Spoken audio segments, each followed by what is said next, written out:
Well, hey everybody, and welcome back to the newest episode of Our Week in Film. I've been expecting Zach. He said he was going to record with me today, but I don't know, maybe he's sleeping all day. I haven't seen him. He was expecting a Zoom call. I was expecting a Zoom call with him, but... Hey, Kevin. Zach, how did you get in here? Oh, I was just hanging around back there. I thought you said you were going to Zoom in from Chicago. That's what you told me earlier. No, Kevin, I've been out of school for like a month now. We spent the last week together at Yellowstone, and a little bit before that, we hung out for a couple days here in your apartment. Remember? It's coming to me. It's just that I'm so used to doing a Zoom call. Right. I just kind of got disoriented. Right. I guess that's what happened. Yeah, I can understand that. Well, anyways, do you want to start recording our podcast now? Yeah, I guess we might as well. All Oh, right. it looks like I've already been recording though. I was expecting your Zoom call, so. Yeah, So, well, we might as well just continue recording. yeah, we might as while well. you're here. All right. Just for the viewers at home, it's kind of difficult to remember to pass the microphone back and forth, but that's what we have to do today. So just forgive us if we forget to pass the microphone back and the audio cuts out. We know the audio has been a consistent problem with the show, and we'll fix it eventually. But for this one, there'll probably be some moments where we just forget to pass the microphone back. Right, Kevin? That could be. Well, we're gonna do our best. We will do our best. Okay. We'll switch.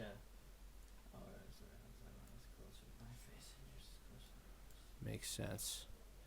Kevin is switching the letterboxed pages. Would you be able to see? No. Beautiful. Perfect. Okay. Well, did you want to do a movie quote trivia or no? I could do it. Yeah, I'll have to pull it up on my phone though, so you won't be able to see. Maybe. Well, before I'll pull it up right now. You can kind of talk about the Yellowstone trip and Teton trip, just a little bit, and then I can top in while I look up these quotes. Right, yes. Well, me and Kevin thought we would start off the podcast by talking a little about our time in the Grand Tetons National Park and Yellowstone National Park. I'll say, for one, it was an incredible, awesome trip. I think, personally, going to a national park after this trip, I have come to realize that it's pretty much one of the best ways to spend a vacation. You're just in nature. There's no Wi-Fi, no cell service. You just have to be in nature and explore the natural wonder and beauty of the world.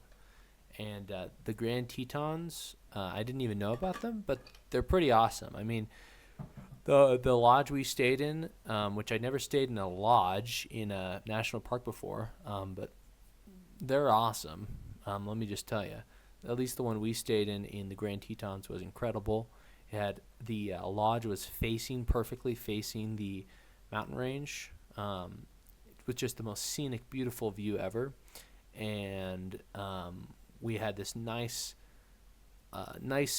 cottage, they were called, with no TV, just a simple place to sleep and brush your teeth and shower. But very nice and homey and well decorated. And man, the restaurant inside the lodge, the little diner they had a picture up on the wall of it from like 1950, and it looked exactly the same as it did today. It was Cool just diner. Yeah. Cool diner. It was a very nice lodge we stayed at in the Grand Teton Lodge.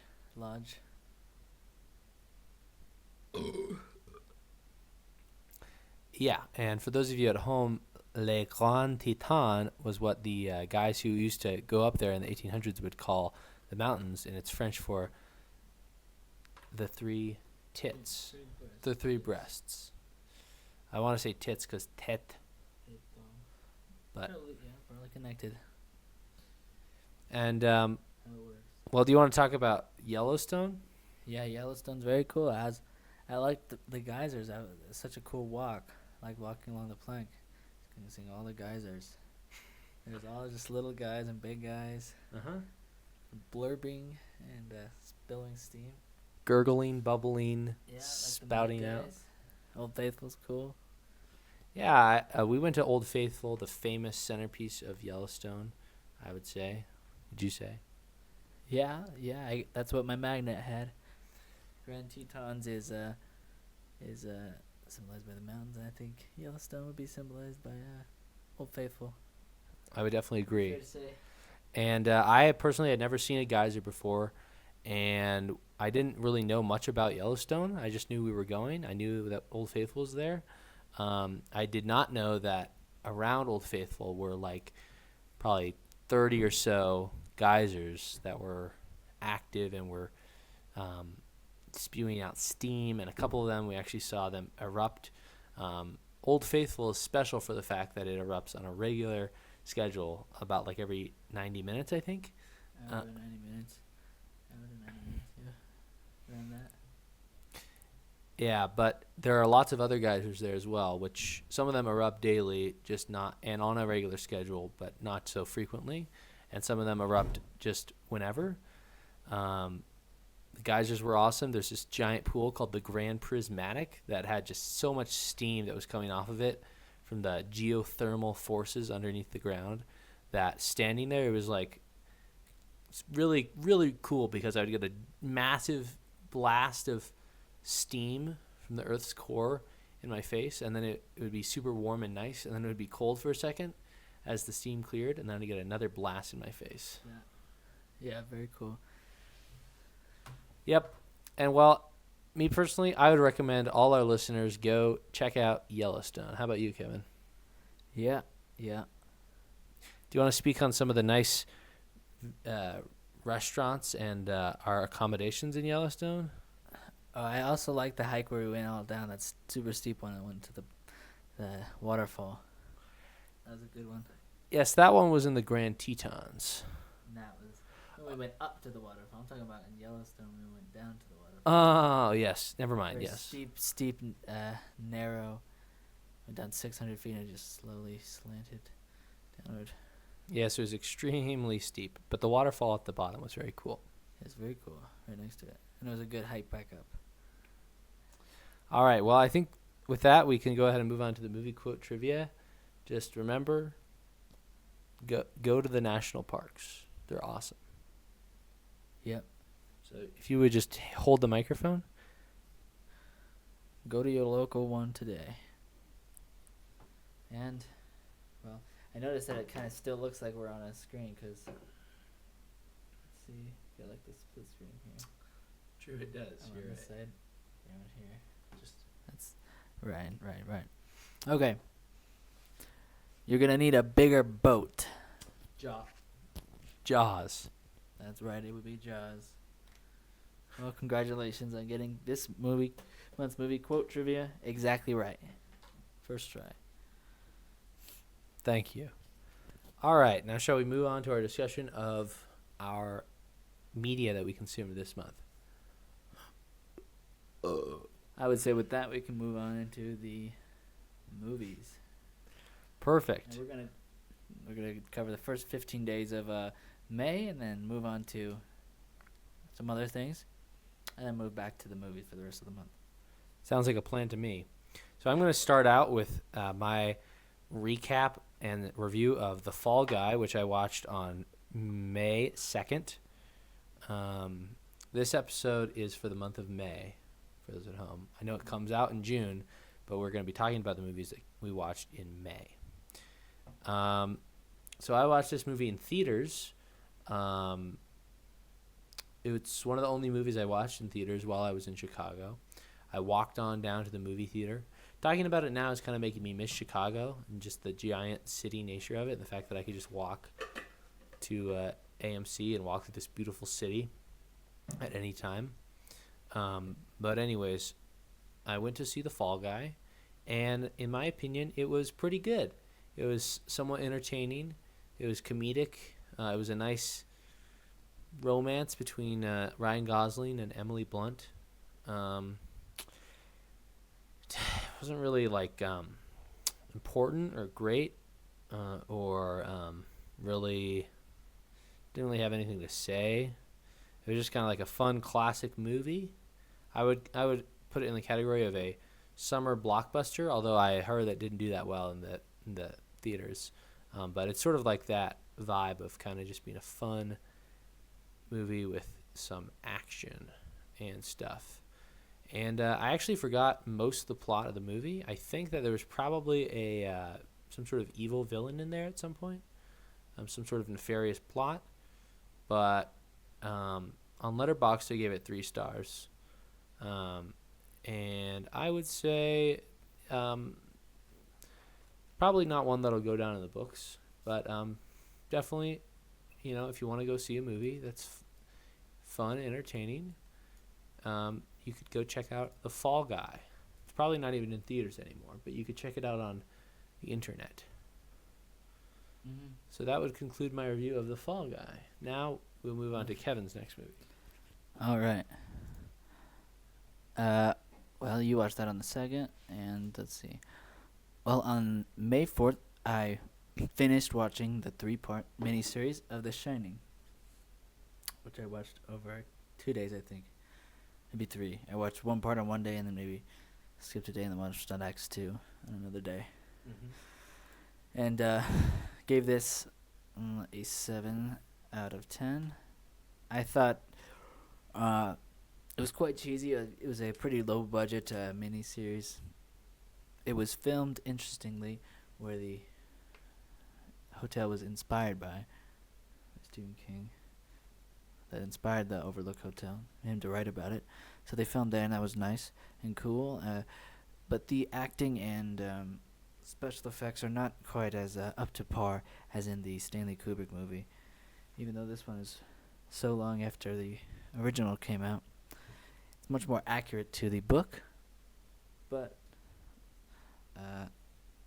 and that's why I enjoyed it. But it's not really as good as a movie by any means compared to Stanley Kubrick's film. And I wrote a nice review on it. Check out my Letterboxd.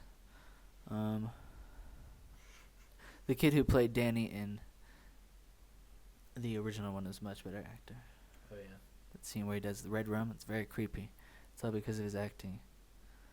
This kid was okay, but he wasn't really up to the same standards. And obviously, this guy isn't as good as Jack Nicholson. It is different. Lots of things are different. This one has a hose that comes out and eats and scares Danny. Fire hose. That's a snake. He jumps out at him, which is accurate to the book. And there's also shrubs that come to life, like a bush lion and bush bears or something. It'll lean back in the frame so the viewers at home can see your face. Yeah, and it also goes into more of Jack's descent and his alcoholism. And I liked all of those things a lot. But in terms of filmmaking, not quite as good. So I gave this one a 7 out of 10. And that would conclude that. And then looks like you watched 3 movies on the 4th as well. Yes, well, let me just say, it sounds like the Shining miniseries, the TV series? Yeah, TV miniseries. Sounds like it would be a little bit less cinematically awesome, but perhaps has more of the original Stephen King narrative, huh? I would say that's accurate. All right. Now, yes, this is right. On the 4th, I had a little bit of a movie period where I just watched actually 6 movies in 2 days. I actually don't need you to click on this every time. But I want to see the review. I'll pull it up for the viewers here. That's what I'm trying to do here. Oh, okay. I don't know, because do this for the viewers at home. I feel like when I read the review, I feel like I can't come up with something original on the spot. I don't know. I feel like I'm just basing it off what I wrote. I'll give you like notes. All right, true. You can refer to it. You don't have to look at it. You don't have to look at it. I don't have to look at it. Okay. You just Look at the poster. All right. Okay, so I watched a movie with my roommate. What's that? Pulling up a PNG. Okay, go ahead. Okay, what's that though? Run. Not sure if it's your logo here. Oh, that's all the Doritos bottles. Yeah. Is that the thumbnail? Maybe it'll be in the thumbnail for our upcoming video. Sounds good. Okay, so I watched a movie called Wobble Palace with my roommate Ian. It was a movie that he recommended to me and my other roommate Alex. This is a movie that takes place in like 2016, right before the Trump-Hillary election. It's just kind of set in that period. It's not like about the Trump or Hillary election. It's just kind of in the background. But given that, the movie really feels kind of like a period piece. Like it feels like of its time because everyone's using phones in a certain way, and it just feels very 2016, whatever that means.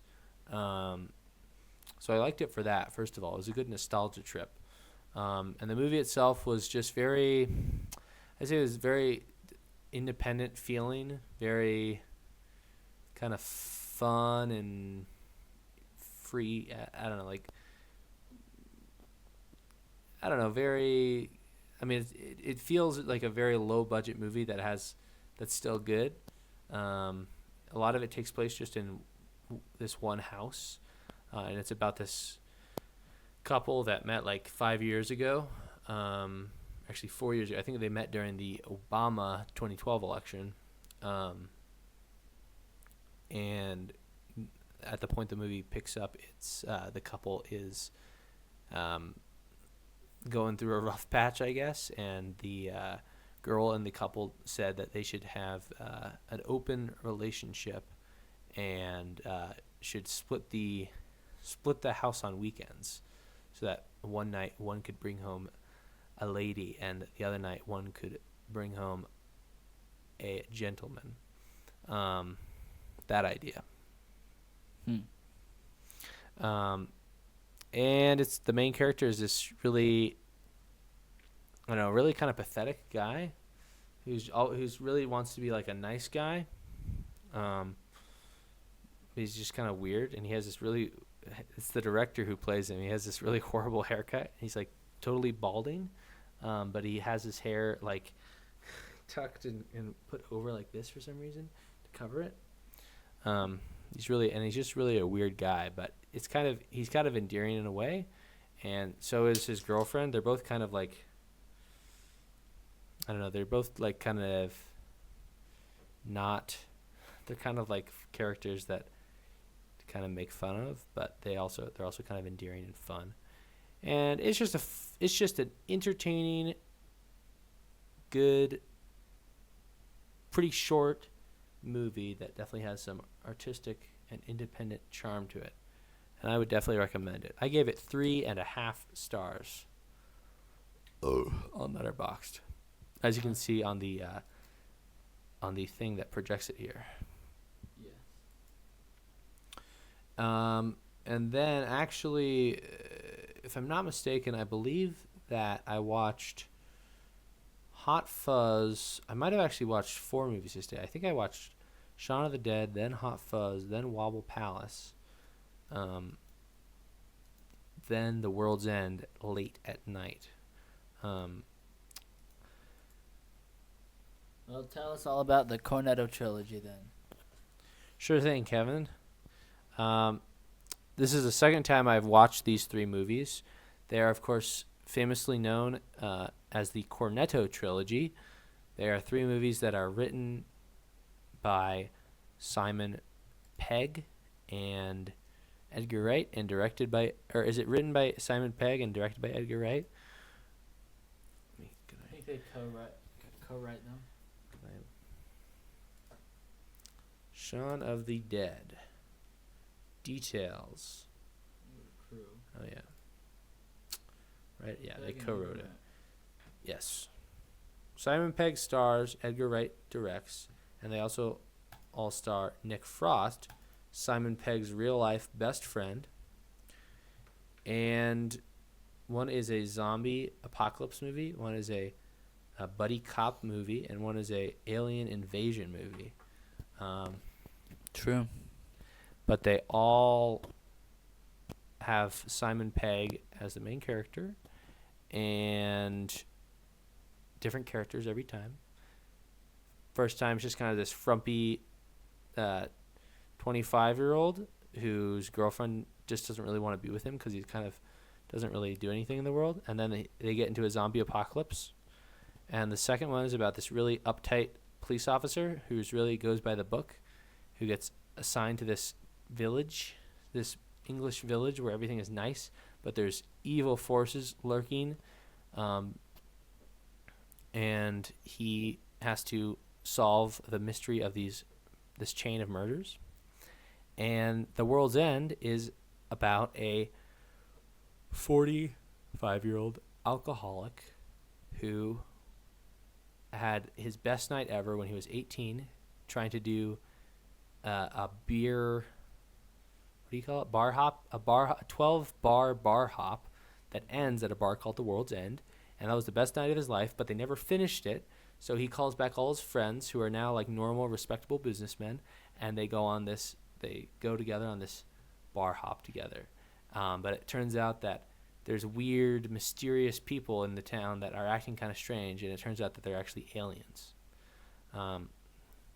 Anyways, all three movies are really good. I really enjoy all three of them.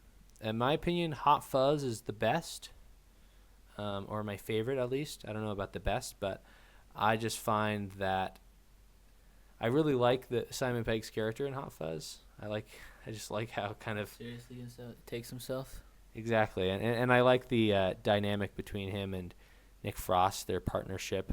Point Break or Bad Boys 2. Mm-hmm. And they reference movies a lot, other cop movies a lot. But yeah, I mean, I feel like Shaun of the Dead is kind of like a classic, and you know Edgar Wright with his classic editing style, like quick. Well, he'll do like a montage where he'll be like zipping down pants, peeing, flushing the toilet, but really quickly. Things like that. And it's just really entertaining. He just has a really entertaining like directing style, and it's very funny. And what I like that makes it kind of a trilogy and ties it together is a couple of things. Why it's called the Cornetto trilogy. One, yeah, each of them features at one point a character's getting a cornetto, which is like kind of a drumstick kind of ice cream. And then I like my favorite gag is when they hopping over the fence different each time. Mm-hmm. Hot Fuzz, he does it perfectly. Right? Mm-hmm. Funny stuff. Very clever. Very clever indeed. Overall, I highly recommend these three movies. They are all very good. I enjoyed The World's End much more than I did the first time. I think The World's End has the most like heart, I guess, just because it's about this like alcoholic. But it ends with him just not changing his alcoholic ways, and instead leading a clone of his 18-year-old best friends in the apocalypse. But anyways, that's a spoiler. Anyways, I gave Shaun of the Dead 3.5 stars, Hot Fuzz 4 stars, and The World's End 5 stars. You dig? You dig? Do you want to talk about The Stand and Woman on the Verge of a Nervous Breakdown? Sure. Well, I read Stand over the course of maybe over a bit of a month, and it's one of my favorite Stephen King books. So I wanted to watch the miniseries again that I saw back in Dickinson with Mason, and it's pretty low budget, but I think it's just such a great adaptation, and it's 6 hours long, and it really covers a lot of it. And the screenplay is written by Stephen King, which as well as the miniseries for The Shining was. And I think this screenplay was probably a lot better. And I think the casting was really great. feel like my mouth is so smacky.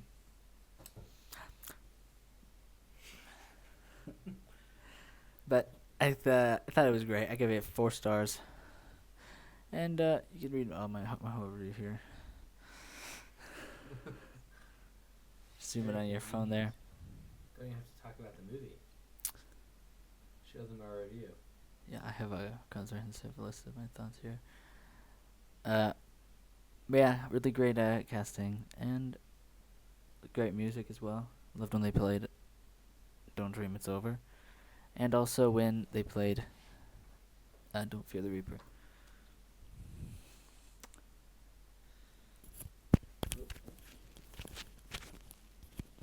Solid. Sounds like a good miniseries. Maybe I'll have to watch it in 2.5 years when I read The Stand. And now I'll talk about "Mujeres al borde de un ataque de nervios," or "Women on the Verge of a Nervous Breakdown." And I watched this twice.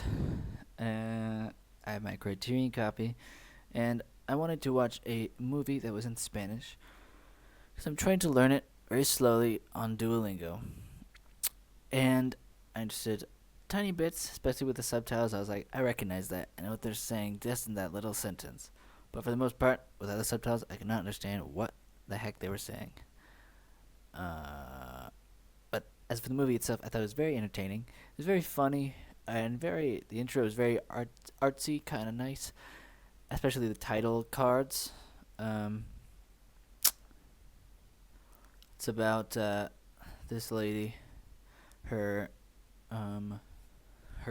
man kind of was a player and broke up with her and broke her heart, and then so I think she was trying to sell the apartment, and then this lady and her boyfriend came over, which is the daughter, or her boyfriend is the son of her lover, and she is the ex-wife of her lover.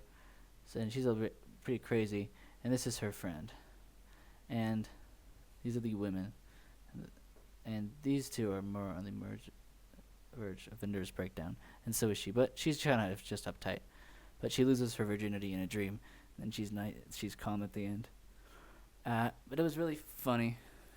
And she tried to put gazpacho soup with sleeping pills, and she tried to kill herself apparently with that. That was her plan, but then her day got interrupted by all this wackiness. And then she slowly doled out she had a little bit, like a couple sips, and then she got knocked out. That's why she had lost her virginity while she was sleeping from the sleeping pills and the gazpacho soup. And at one point the cops came over, and she gave some to them, she and her friend, to knock them out. It's pretty crazy. And then at the end there was a chase with her on a motorcycle, and she was like riding behind a guy. She was like, "Drive!" She held a gun to his head. And her and her neighbor were, because her neighbor's boyfriend was the one driving her, because she threatened him. There was a good chase, and then she was in a taxi with this fun taxi driver character that kept showing up. I was like, wow, I keep running into you guys. That overall was a very fun, entertaining movie. I gave it 9 out of 10 because it was so great. And I thought the color grading was very nice. There was lots of great, really nice looking shots. And it was very funny. Wow. I've heard of this movie, I think from you. But it sounds extremely good. It sounds very, like it would be very, quite a entertaining movie to watch. Quite a fun movie. And of course, it's Criterion, so it's got to be good. So I'll definitely have to check this out sometime, Kevin. Yep. And then after I watched it, I watched all the supplements. There was about maybe 4 or 5. There was an interview with the director and his brother who produces all those movies, and his brother also had a little cameo in the film, I learned, as well as the director's mom. The director Pedro Almodovar has a lot of... I've actually seen one of his other movies, Pain and Glory, I believe it was called, back when I was like first getting into movies. in like 2018, I think. So this is my second movie of his, and it also had, I think, what's his name? Forget his name, but the guy who plays Anton Sugar in No Country for Old Men, he was like there for just like a split second, just as a coincidence. I guess he was just starting out as an extra. I just noticed him. So I watched all the supplements, and then I read the little booklet it came with, and I rewatched it, and I liked it a little bit of the second time. At the beginning, I was like struggling to understand what was going on just a bit, but then I realized I was able to go back and notice, oh yeah, that's what's happening.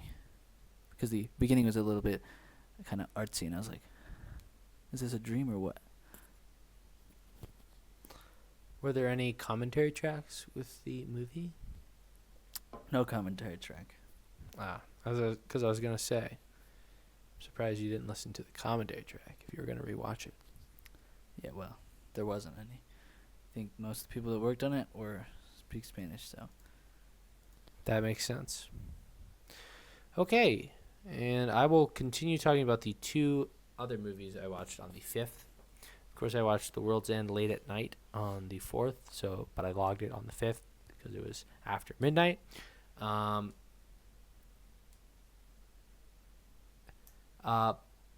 on the 5th, I watched, in addition to The World's End, I'm trying to think, I feel like I watched this, I watched Trainwreck late at night as well. I might have watched Turtles All the Way Down first. I don't know. Well, I'll just start with Trainwreck. I think I saw this on Apple TV for free. It's the only streaming service that I can actually use because I could actually use because my roommate Ian, I had him block all streaming services from my web browser, but I can still access Apple TV through the app. So I was just scrolling through there, seeing if there were any fun movies to watch. By the way, I rented those 3, the Cornetto trilogy. I just really wanted to watch them. From where? Oh, from online? From Apple TV. Or Apple.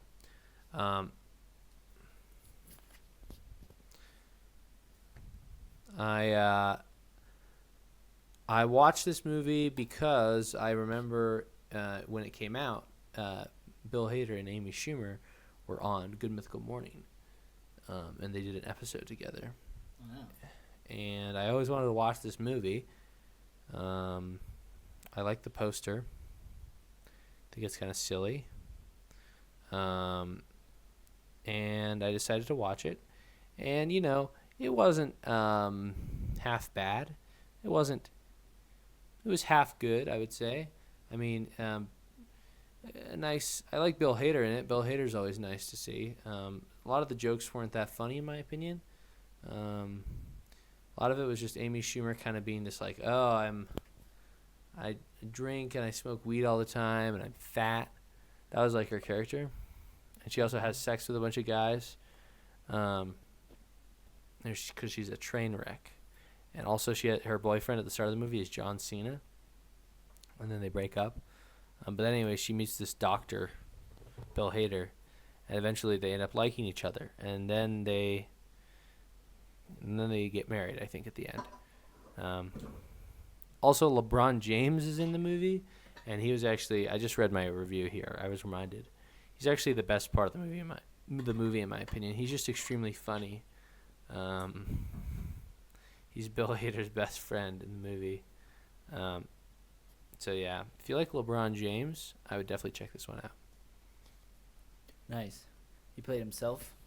Yep, he played himself because Bill Hader was a sports physician. He helped with performance, and he did a surgery on a guy's knee in the movie. Was Bill Hader a cool guy in the movie? Yeah, he was a cool guy, yeah. Did they have a crazy relationship? All sorts of crazy stuff? Not really. He was kind of like her grounding force, and he sort of helped her realize that she had worth, that she could be in a real relationship. Because the thing is, she hadn't been in any relationships, any real serious committed relationships, but he kind of opened up her heart So yeah. Cool. And so I gave that one 2.5 stars. And then also that day I watched the movie Turtles All the Way Down, which is an adaptation of a book written by John Green, one of the best people, period. I am a huge fan of John Green, and I have read Turtles All the Way Down. I read it once when it came out. Or around when it came out. I think a little bit after it came out. And it's a very good book. I like all of John Green's books.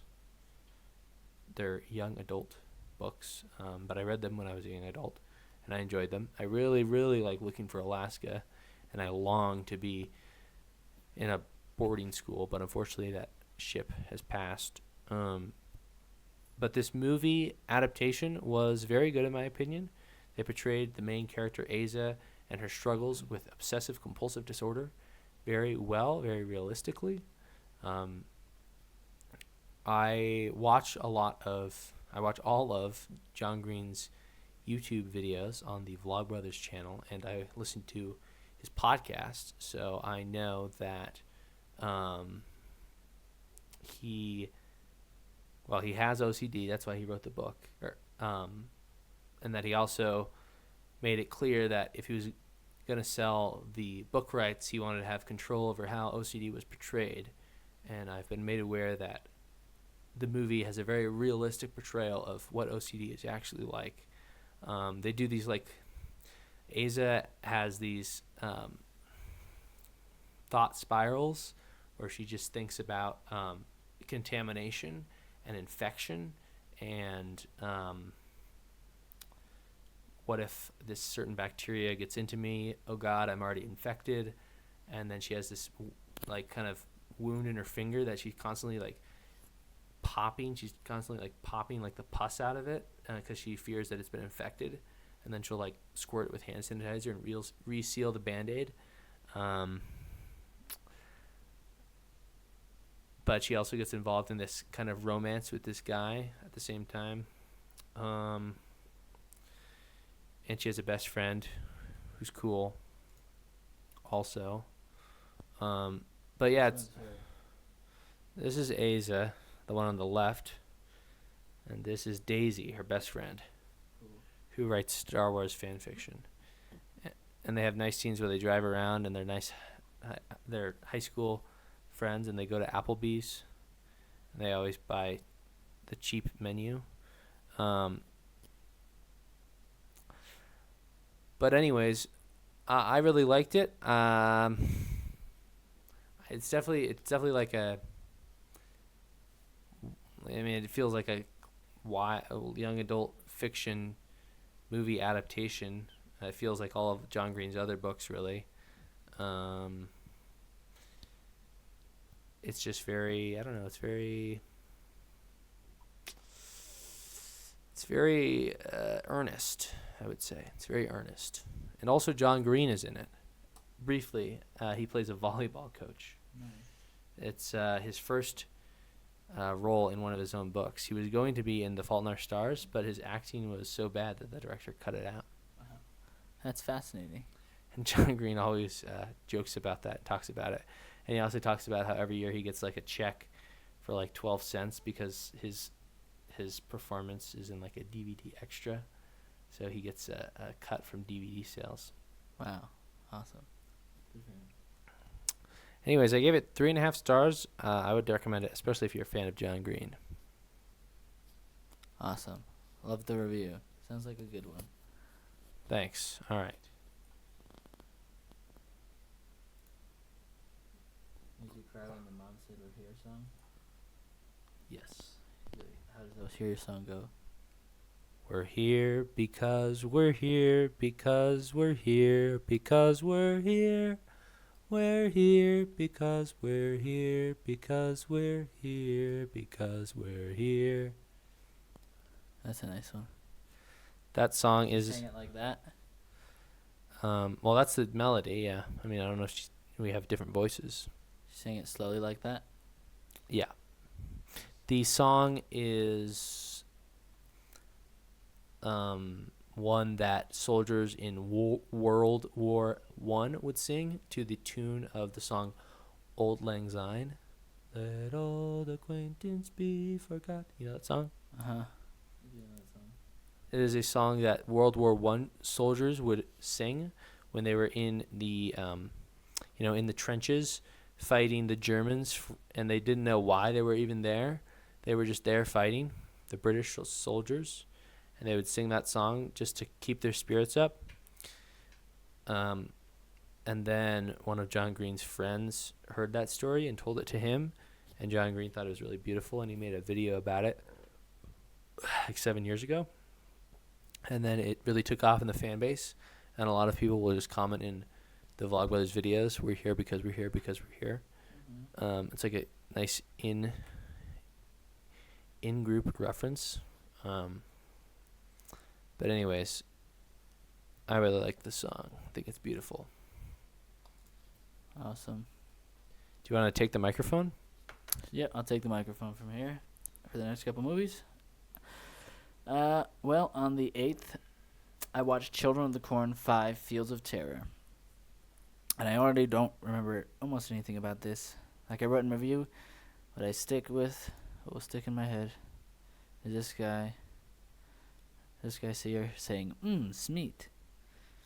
They broke into some house that was just abandoned, and just, they didn't even acknowledge that they were just breaking and entering, even though it wasn't, there's no one there. So they're just going into this random stranger's house. And he found spam, but it was called Smeat. He said, Smeat! Like that, with a bunch of energy. So that is the only thing I'll stick with my head. Probably for a long time. But that is it. That's all I have to say about that. I remember it wasn't too bad. Wasn't the nearly the worst of the Children of the Corn movies. But not memorable whatsoever. I gave it 2 stars out of 5 on Letterboxd. Sounds like one I might skip. Yep, just part of my Stephen King quest. I think I watched the first Children of the Corn movie, though. Yeah, first one's not bad. Not bad. Okay, do you want to talk about the Predator, or just Predator, rather? Yep. Well, the day after that, I had the day off randomly. For whatever reason, I didn't ask for it off, but it just was. Some sort of mix-up, I think. So I planned to watch The Predator, so I watched Predator, and I thought it was really awesome. Never seen it before. One of our dad's favorites. One of those classic favorite action movies that I just haven't seen. I've seen most of them, but this one haven't seen it yet. Now I have. I thought it was really cool.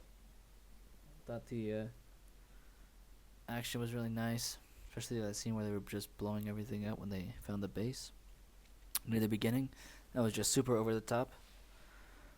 And then I liked how the Predator just slowly was incorporated into the film, and just you can see his perspective. And he's watching them. He slowly interacts with them and picks them off one by one. It's like 2 dead before they even realize what's going on. And eventually just gets down to Arnold and the Predator. And I thought it was pretty great all around. Like they said in the review I watched with Red Letter Media, it's kind of like a slasher film disguised as a action movie. Definitely very slasher film-esque, the way the characters picked off one by one by a monster. Yeah, I should probably rewatch this sometime, because I believe that I watched this as one of the first movies I watched in my 2019 300 movies watch list, where I decided I would force myself to become a cinephile by watching 300 movies. By watching 300 movies, you would officially become a cinephile. Exactly. That's all you have to do. You just watch 300 movies. Doesn't matter if you actually process them or take time to really think about them or reflect on them. As long as you just physically sit down and your eyes are there and your ears are there for the movies, you are officially a cinephile after 300. And if you rate it on Letterboxd, that's the most important part. The only thing is that I didn't actually rate it on Letterboxd. Number 3. I logged it on January 19th, 2019. I rated it, but I didn't review it. Yeah. I gave it 3 stars back then, but who knows if I watched it again if I would like it more. It's just a very solid action movie. True. All right, looks like you got a couple more movies here. I don't have another movie until the 12th, and you have 1, 2, 3 movies. All right.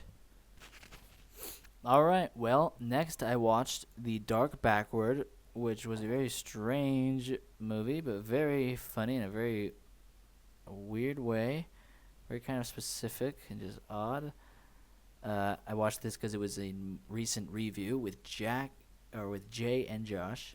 Some weird, obscure 90s movie that I had to watch on YouTube in some low-quality recording. But it was very strange. It was about this guy. This is Judd Nelson from The Breakfast Club. You know him as Bender. He's playing this. Didn't even recognize him at first, but he's just playing this really just weird, depressed guy who's all greasy. And this is his friend. And they're garbage men, and it shows like one of the first scenes. They're just going through this like disgusting alley. It's just completely unrealistic to anything that's real in this world yet, at least. And they're just shoving everything into the back of the truck, and it's just all falling out immediately, and just it's like a completely futile. Everything they're throwing out is just falling right back out. A very funny way. And he's trying to be a comedian, but his jokes are just absolutely not funny at all. But they are funny to me in a very just dry kind of way. Mm-hmm. Like he just keeps going like, and this goes to show no one can get a cab in this town. It's like a punchline along those lines to like 3 different jokes, and it's like no one ever laughs. But it's just very funny the way he says it in a very unfunny way. And then all of a sudden he starts growing a arm out of his back. It's like slowly like a cyst looking, and it grows bigger and bigger.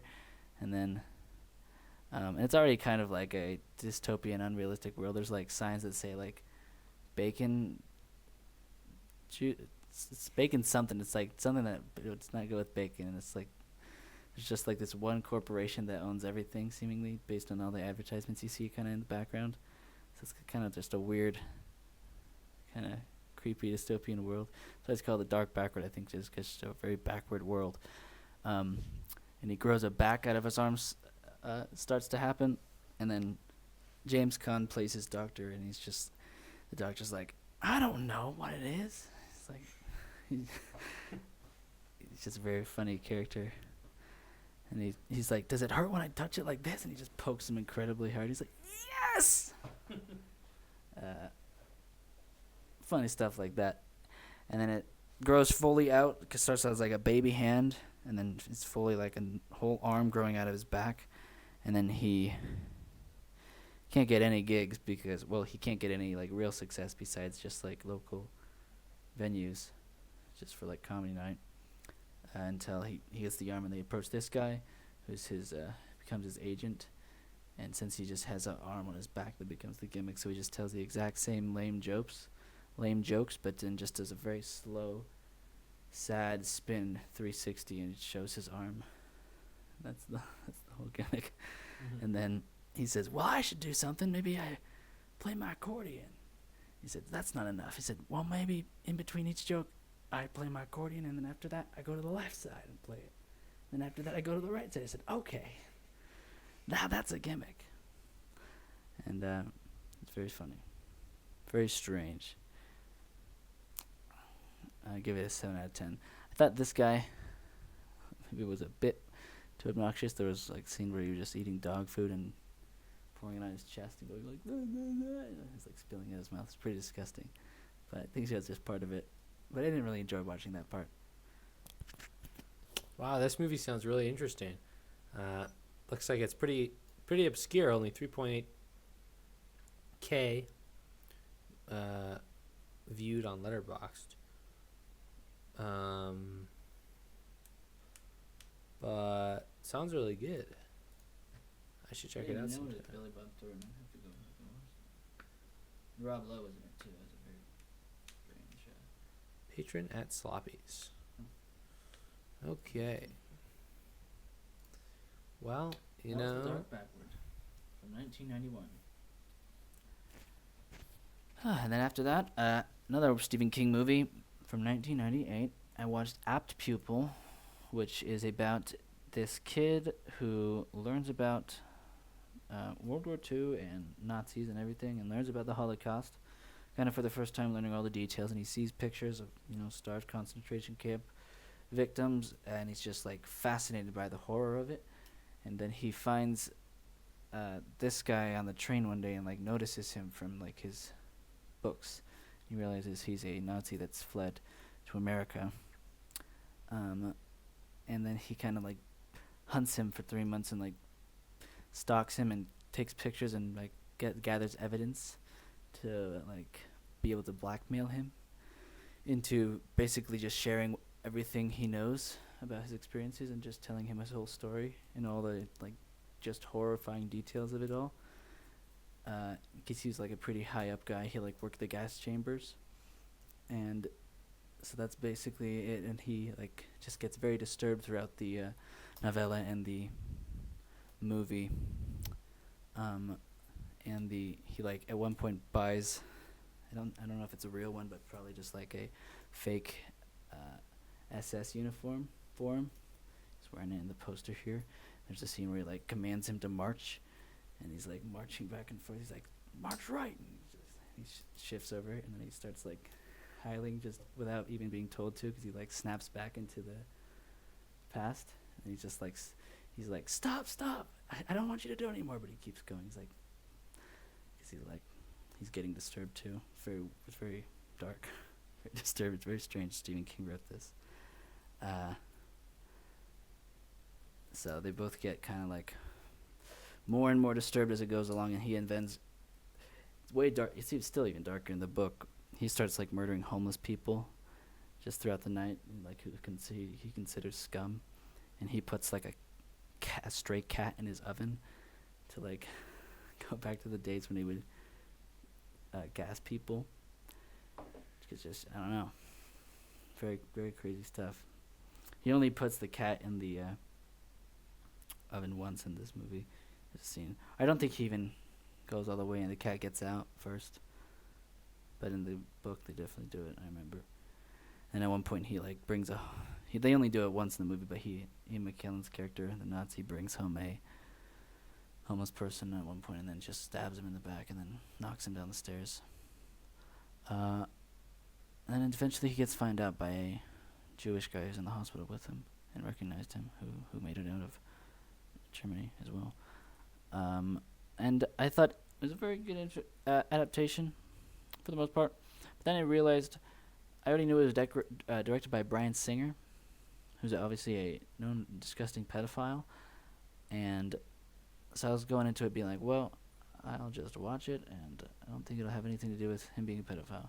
But it actually did, and the end of it just completely changed it from the book.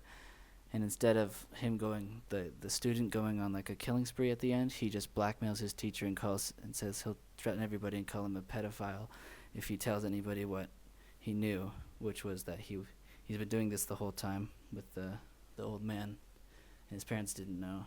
So he's like, the teacher's saying, I'm gonna tell your parents that I have an obligation to tell people about this. He said, if you do, I'll call you a pedophile, and it just ends. I was like, what? And I was like, is that just, he's saying people would only call you a pedophile as like a threat? Is that why you're just like defending allegations? Is that your just manifesto? That's what I wrote there. But I don't know, it was weird. And also there's a scene where there was the boy was showering along with a bunch of other boys in a shower at school, which was weird considering, looking back, knowing it was directed by a pedophile who likes boys. And also the main character's actor, the kid, I wrote here, he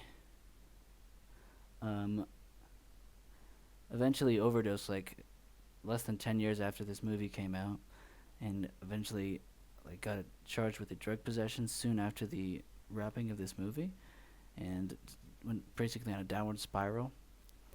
And we can perhaps reason that it might have happened because he was on set with a pedophile, and he soonly spiraled. Obviously, I'm speculating all of this, Obviously, I speculated about all of this. but considering that Biofat is a pedophile's freak monster and he was on set with Brent for the production of this film, this is disturbing sad. I don't know if the viewers at home could hear that. Kind of mumbled through a couple of those words. So I don't know, it could just, be a coincidence, but kind of considering how the evidence we know, considering he's a pedophile, and perhaps he did some bad things with this kid, and it caused him to end up becoming addicted to drugs and eventually die. And if that's true, that's very horrible. So I lowered my rating quite a bit, and I just felt weird about this movie. And that's it. I see. Well, that's very nice of you to care about the fact that Bryan Singer is a pedophile. Yeah, just left a weird taste in my mouth. I was just like, what? Couldn't get over it. Just on the ending. It just ended like that. He said, if you tell anybody this, I'll tell them you touched me. And it just ends. That's Why did like they the just change it actual so drastically? cuts to black right there. More or less, yeah. Wow. Dramatic pause and it just ends. Wow. All Like, right. it wasn't even about the Nazis at the end. It wasn't even about him going crazy or anything. He just says, I don't know. Besides it just being weird, it was just a bad ending. Didn't make any sense. Out of nowhere, just ended. And what book is this novella in? It's in the novella collection Different Seasons, I see. I'll have to check which that. also contains Stand By Me and The Shawshank Redemption. I'll have to check that out sometime. Yep. All right. Do you want to talk about Sometimes They Come Back, ... for more? All right. Another Stephen King adaptation? Yep, I'll talk about Sometimes They Come Back for More.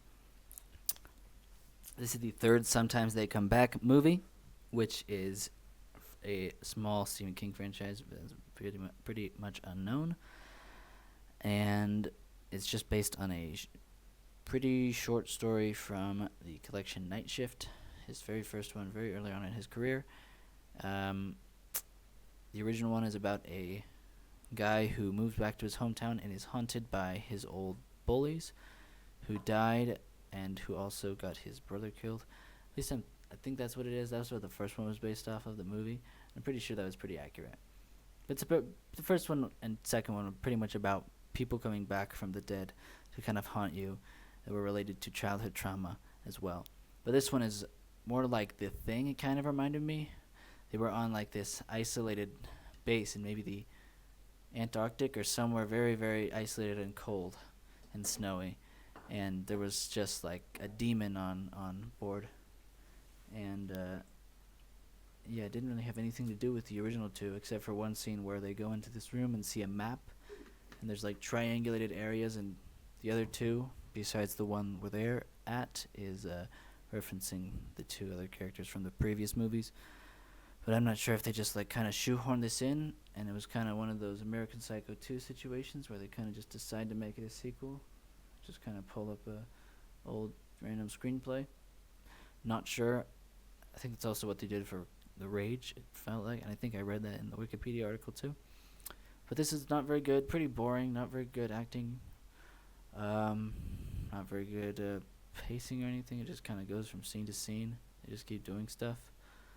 And it turns out the main character has been a demon the whole time, and he sees his brother, and he's more of a demon. I think his brother's his half brother, and his dad was like a human, and his mom was a demon, maybe, or the other way around, maybe. So that's why it was called Sometimes They Come Back for More, I guess, because his brother came back. But I'm not really sure, and he was also immortal, and has lived for a long time. But yeah, not very good. I gave it 1.5 stars out of 5 on Letterboxd, and that concludes the 3-part trilogy of Sometimes They Come Back. Wow. I didn't even know you watched the first two. Did you talk about that on this podcast? I talked about the second one on the podcast.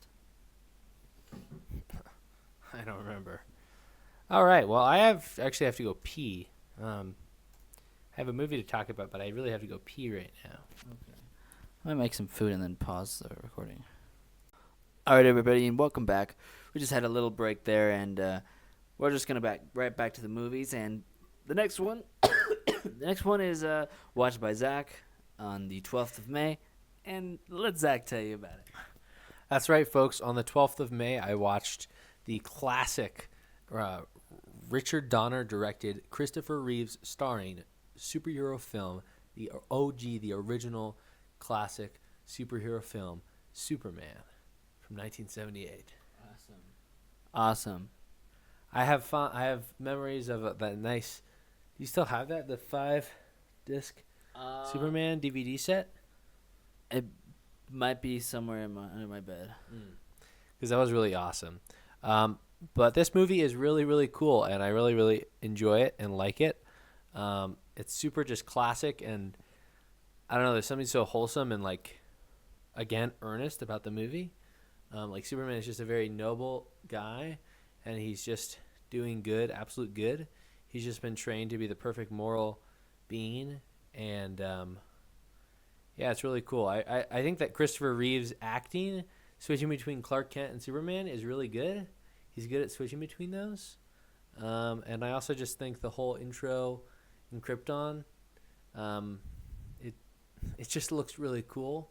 And I don't know, I just like the whole movie in general. My only criticism is that I think that part where he's a teenager lasts a little bit too long.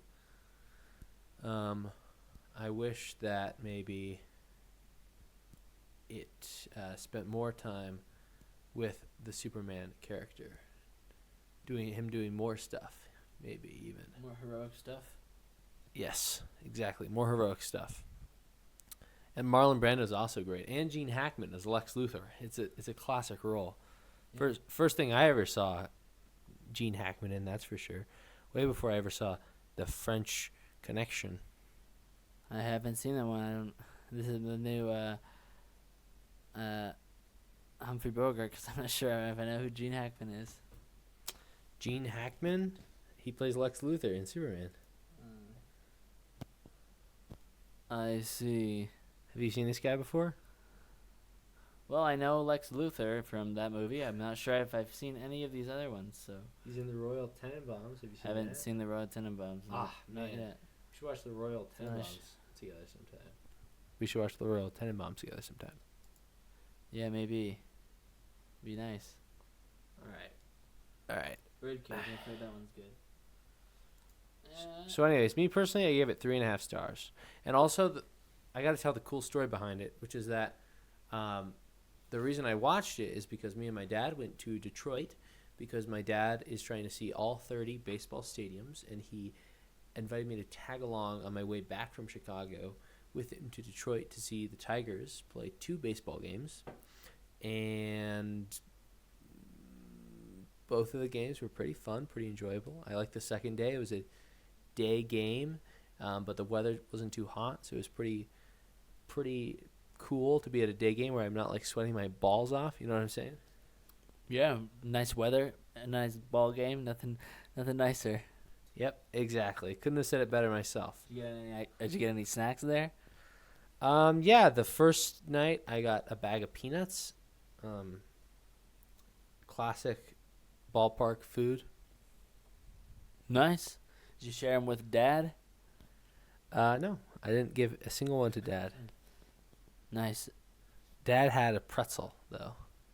Both nights, I believe. Gotcha. And I also had a vegan hot dog the first night, and I had a Impossible hamburger with fries the second day. But anyways, at the game, they played the Superman theme song, the classic John Williams main Superman theme song. Mm-hmm. That's sort of like a, I don't know, just like a fun stadium song, I guess. And then I was like, ooh, I really want to watch I said to Dad, I really want to watch Superman again. I haven't seen it in a really long time. And then, just coincidentally, when I went on the airplane, they happened to have Superman as one of the 100 or so movies available to watch on the airplane. And so I was like, well, I have to watch it now. And then I did watch it, and as I said, I really like it. All right, and then also on that same plane ride, I watched a propaganda piece called "The Steepest Climb: How Delta Airlines Navigated the Global Pandemic." Now, I was on a flight that was about 3.5 hours long, maybe 4 hours, 4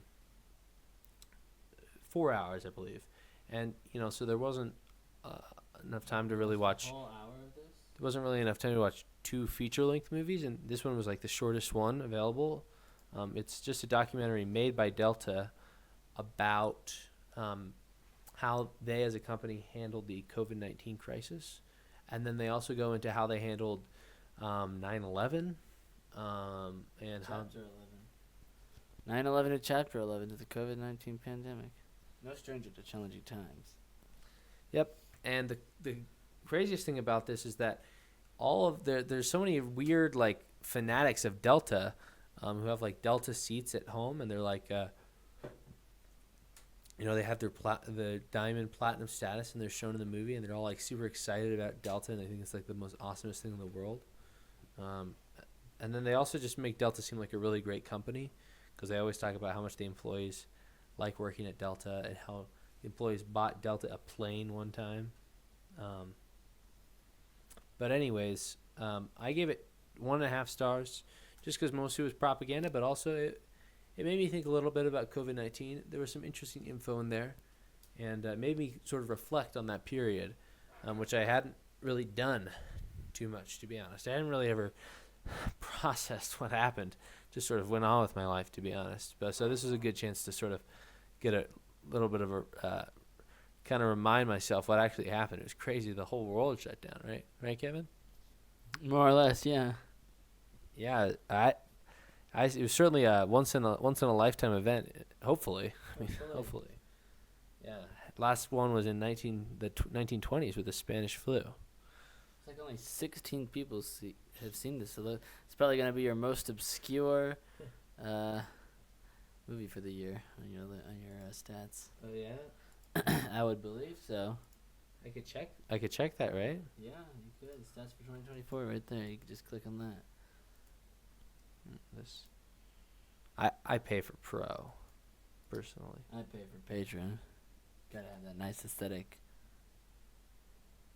That's just what I do. Let's see. Ooh, I forgot to log true stories. What is wrong with me? I sneeze. Sorry, guys. Sorry. Just had to sneeze. Most obscure. Ah, beautiful. The Steepest Climb. Most popular, lowest average, highest average. Nice. These are all the movies they've watched so far this year. Nice list, right?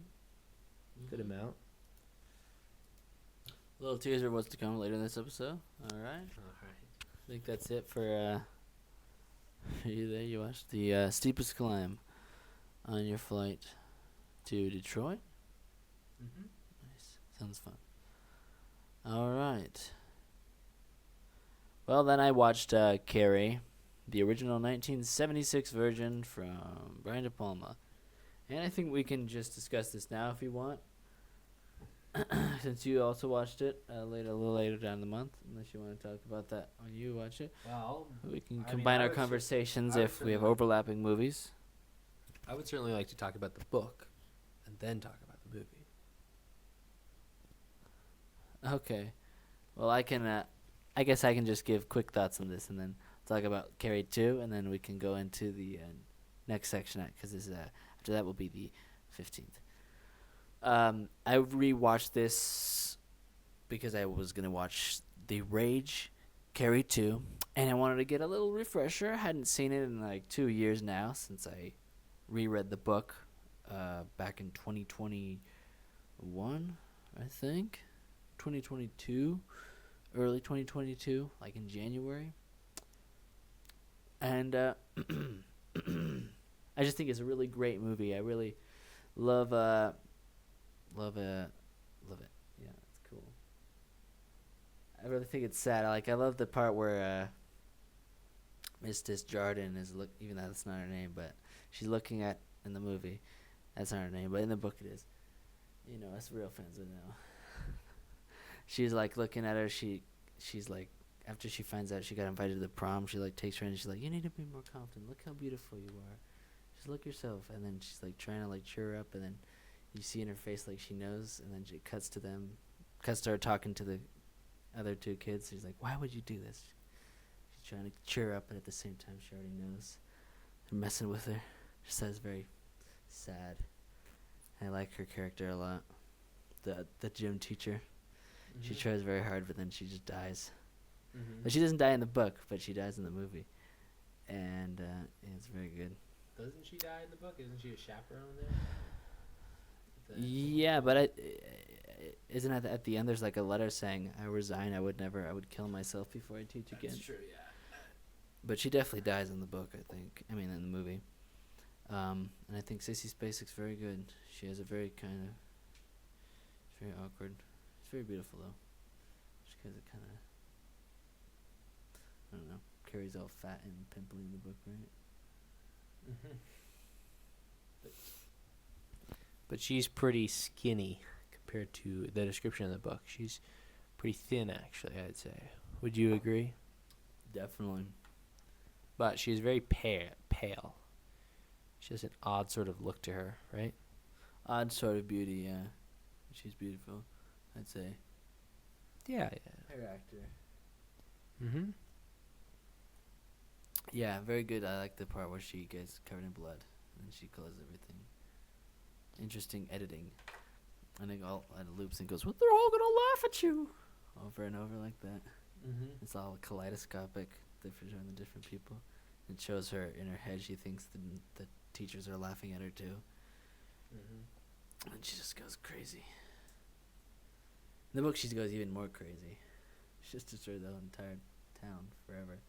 Mm-hmm. Everyone leaves, but it doesn't go that hard in the movie. Mainly just the people who immediately wronged her. In her mind, everyone at the prom. But Seuss now was just trying to do something nice. I really think she was. I think she felt bad. She got caught up in the bullying. But she was a nice person. And poor Tommy Ross. I just get so sad. He immediately goes, "What the hell's wrong with you guys?" And I hits him on the head and he dies. So sad. Poor Tommy Ross. So I thought it was really good. Great music too, and I thought Piper Laurie was excellent as Margaret. And different ending than in the book, but I think it was a lot more cinematic and symbolic. And of course, the Jesus statue in her room is the exact same pose. Both same nice spots, and it looks like her too. Has weird eyes. It looks like it's like the eyes on that doll. The Jesus statue in her worship closet is. The eyes are like kind of weird. I feel like they're like painted on or like pieces of paper stuck. I don't know why it looks like that. It's kind of creepy though. And the ending is different too with the house collapsing. But that's kind of why I lowered my rating. I had it at 5 stars at one point, but I kind of lowered it to 9 out of 10 or 4.5 stars. Because the ending kind of is like, feels like kind of a cheapo horror ending a little bit, especially the dream where it goes dun dun dun dun. She goes ah, and it ends. I thought the book ending is a lot more quiet. They communicate telepathically, which is much more Stephen King. It reminded me of the ending of Nightmare on Elm Street, which was a pretty good movie, but it ends that same way. Like it ends just a cliffhanger. He comes out and like grabs her from behind the door, and it ends. But overall, I think it's pretty awesome. First Stephen King adaptation, and it's the first Stephen King book. Very historical book there, Carrie. The OG. Yeah, so that's definitely would be a good overview of the movie. I agree with all of that. I feel like I should just talk about the book. I mean, it's going to be, I'll talk about the book and then we'll do the second one. It just makes more sense to do it that way. Okay. Well, you know, my brother here has been a big fan of Stephen King for many years now. I think he got Carrie when he was in middle school. I think maybe when I was 13, yeah. 12 or 13. I wasn't in it. I think, yeah, it must have been 8th grade. Because I remember reading Salem's Law in 8th grade, and Mr.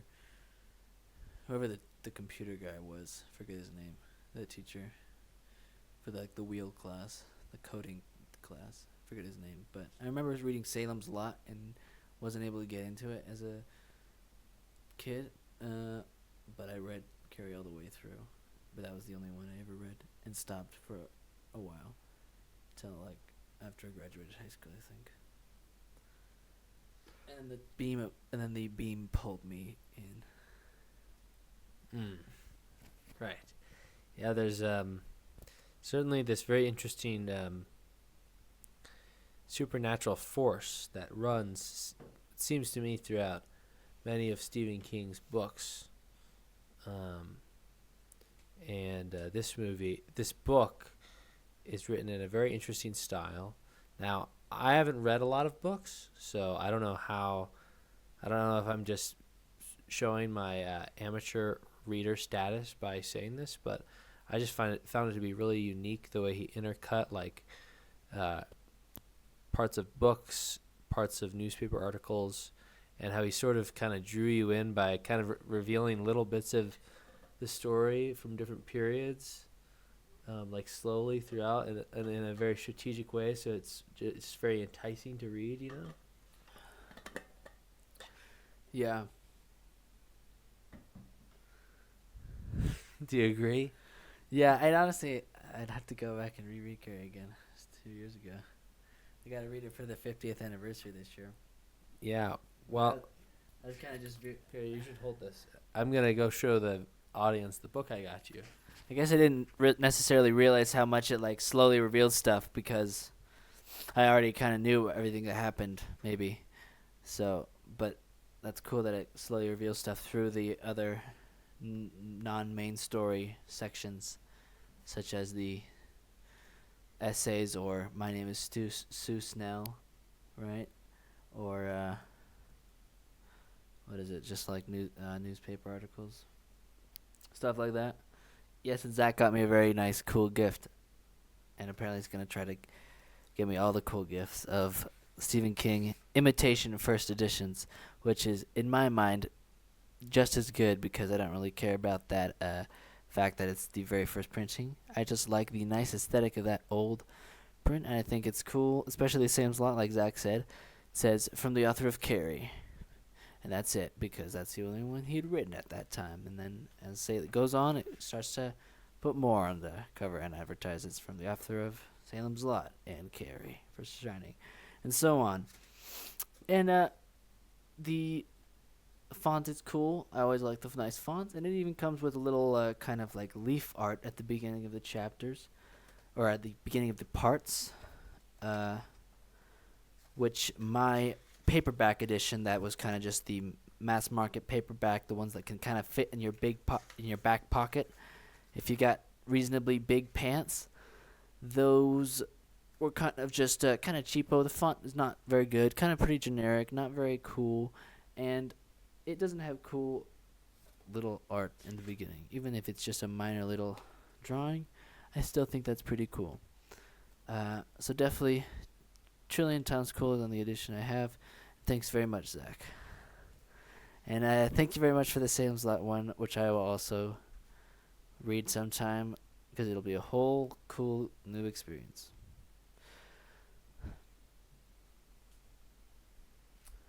And any other thoughts on Carrie? Man, I don't know. I just really liked the way it was written. I think he has just a really cool writing style. What can I say? What did you think about the psychic aspects, or how they would go into characters' heads? I found it to be very interesting. I think that the way he describes psychic phenomena throughout the movie is very like it's just done. It's written very well. Like it feels very I don't know. It feels kind of real, I guess. Well, there might be a reason for that. Huh? I'm not sure of anything, but I have my theories. Right. It could be real. Right. All moms shine a little bit when their children are young. Exactly. Very true. As Um, Dick Halloran said. Except for our mom. I guess Dick Halloran didn't know about our mom. But maybe there's anomalies. Like Mike said. Right. All right. Well, yeah, those are my thoughts on the book, Carrie. And I'm definitely looking forward to reading Salem's Lot. I think I'm probably going to have to read it and then send it to you in the mail because I don't think I'm going to finish it. But I'll definitely get it to you at some point. That's fine. I'm definitely looking forward to reading Salem's Lot. And then in December, I'll be reading The Shining also. So look forward to that episode a couple months down the line. But yeah, I'm excited to slowly delve into Stephen King's catalog. Of course, I need to save time for reading other books by different authors so I can be well read. But I look forward to reading one every 6 months for the rest of my life. Sounds good. All right. Now, would you like to talk about The Rage, Carrie 2? Sure. Well, this is one of the few kind of Stephen King sequels that have directly kind of acknowledged the original in that one Sue Snell is in it with her same actress, just probably, what is it, like 25 years older. So she's like a counselor now or a teacher, and she's trying to help the new Carrie, also basically has the same psychic ability, to not go crazy. And it shows like flashbacks to the original movie. It shows little clips sometimes. But it was alright. The story was alright. There were some decent characters. I kind of liked the characters, but it's pretty forgettable. I'm pretty sure it's kind of just a shoehorn in Stephen King tie-in. Pretty sure I read that the screenplay was just something different. They tried to just kind of tie it in and add clips of the Carrie and kind of rewrite it a little bit. It kind of feels like that a little bit. Because it just doesn't make sense to have a Carrie sequel when, everyone just dies at the end. So they just kind of make a new one for whatever reason. And then at the end when she went crazy again at the party, then didn't make sense for this part because it played they're all gonna laugh at you again, the exact same clip, but she wasn't there when Margaret wasn't her mother, so that part didn't really make sense for her to be in her head. Maybe they're just doing a callback, and then they died. And I didn't realize until later that her mother was played by the actress who plays Jerry in Succession, who's one of the best characters from that show. But I didn't realize because she was a lot younger. But, yeah. It was 8. I gave it a 5 out of 10. It was not too bad. Don't think I'll ever watch it again or rewatch it, which is the same thing. But it was alright. I watched it at work, so it was a nice time passer. All right. Sounds like a interesting movie in the Stephen King movie filmography. Now would you like to talk about the books? Any other books you might have read this month, or any TV shows that you might have watched this month, Kevin? Okay. Well, I can, open up this app. Mainly, the only thing I want to talk about in Fear the Walking Dead was one of my favorite episodes of the whole universe, which was just this nice, simple episode called Laura, in which we got to learn my new favorite character, John Dory's backstory. And he has this nice, small cabin by a lake, and he just kind of kills zombies as they come down the river. and kind of just hangs out. And you find out that he goes. There's this gas station up the road, and he goes there every week and picks out. They have a little VHS section, and he picks one out, and he like, even though obviously everyone's dead, he signs it out with his name, and he writes a little review and what he thought about it, and puts it back up on the wall, and he takes it home and he watches it. Nice. There's like probably like 25. He says, I've watched them all, but I just like to keep watching them. He always writes a little review, like a little one sentence thing. It's like, wow, just when I thought I couldn't love this guy more. And then he's also a gunslinger, and he just perfectly shoots all the zombies. So he's my new favorite character of the whole universe. Wow. Wait, even better than Daryl? I don't even like Daryl the best in the main show. Rick's the best character in the main show, for sure. Rick's awesome. But John Doerr's also awesome in a nice, cool way. And it was about him finding this lady who washed up with a wound on her, and then she kind of nurses her back to health, and they eventually fall in love. But then she leaves because she has fear that he'll die, and then she'll get hurted again. So she kind of leaves at the end of the episode. Then he finds her later in the show Where I Am. That was episode 5. Now I've seen the first 8 episodes. You watched the season finale with me. We saw Madison die. She died unofficially and was never seen again, and for the next 3 seasons, I think. But then they brought her back out of desperation, as well as a character who died in season 3. Died now. Who got like beat in the head by Madison with a golf club over and over in his head. So it seemed like he died all right, but seems like they got pretty cheap towards the end there. Yeah, but it's still cool that Morgan's in the show. It's pretty fun. Nice little crossover.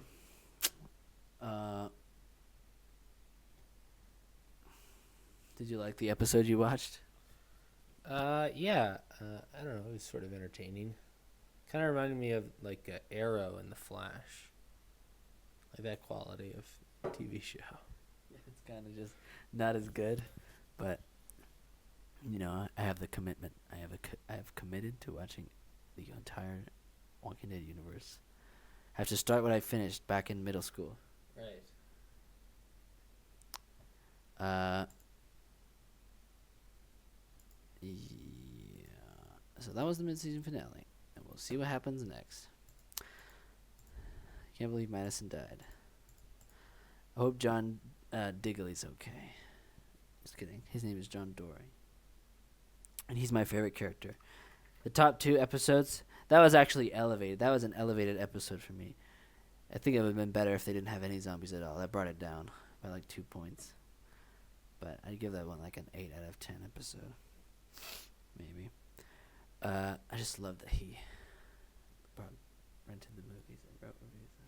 I love this guy. That's very nice. I know, he's so nice. Just gonna get some water. Okay. I'll listen. I'm just gonna go to your sink. Okay. And then I also read a couple more issues of the Walking Dead comic book series that I am reading along each week with Walker Wednesday. And mainly, it's All Out War Part 1. And now Holly's dead, and they brought her out, and she had a hood over her head, and they tricked them into thinking she was alive. They took off her head and bit somebody. I think it was it Denise, the doctor? I think it was. That's no good. But usually zombies go all the time, but it was didn't make sense because she wasn't going like that during the trade-off when Negan and his guys gave her to Rick's people. So it's kind of a plot hole there. And also, that was also similar to season 3 of Fear the Walking Dead, where they did the same thing. They tricked people into thinking that they were giving them their friend back, but they were actually a zombie. And they weren't growling at all the whole time during the trade-off until they take their hood off for the moment of the reveal, and then they go when every other time during the entire course of the show, 24/7, they're going but once it's needed, they don't say anything. So So that also happened in the comics. But we'll see how the war ramps up towards part 2. And also Shiva died, which was very sad. The poor tiger, Zach, was very sad. Ugh. Got eaten by zombies. And that's about all I have to say about The Walking Dead this month. The Walking Dead universe. This month being about Fear the Walking Dead Season 4, Episodes 5 through 8, I think. Then I also watched some Fargo. I finished up Season 4. I really liked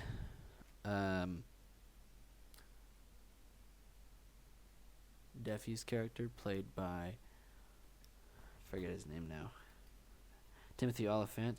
It was really nice. He was a Mormon, and he was a cop, and he was cool. And then, I don't think I even, he died. No, okay, that was during May. Yeah, he was nice, R.I.P. And then, I liked Gaetano's death, and he tripped and shot himself in the face. Very Fargo-esque, very funny, very unexpected, completely unexpected. And then,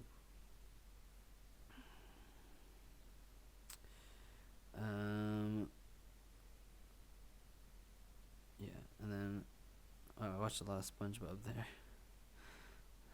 And then I finished Season 4. Yeah, I like the nurse character. She was really crazy. And then Jason Schwartzman character was just this really incompetent, kind of pathetic mob boss.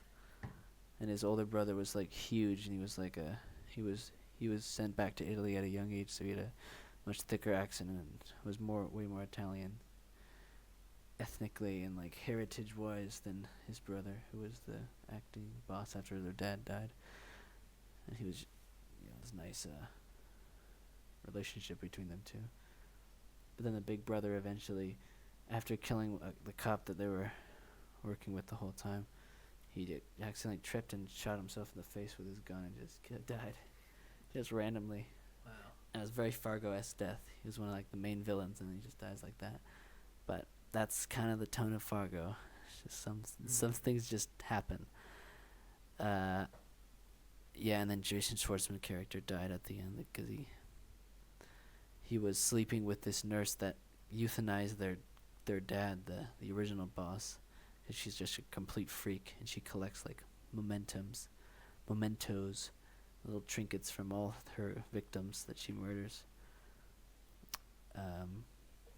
But she gets found out by the young girl Ethelrita, who's one of the other main characters, and she tells the mob boss, played by Chris Rock, about it, and then he uses that to win the war, and he tells the Italians, the guys who aren't Jason Schwartzman,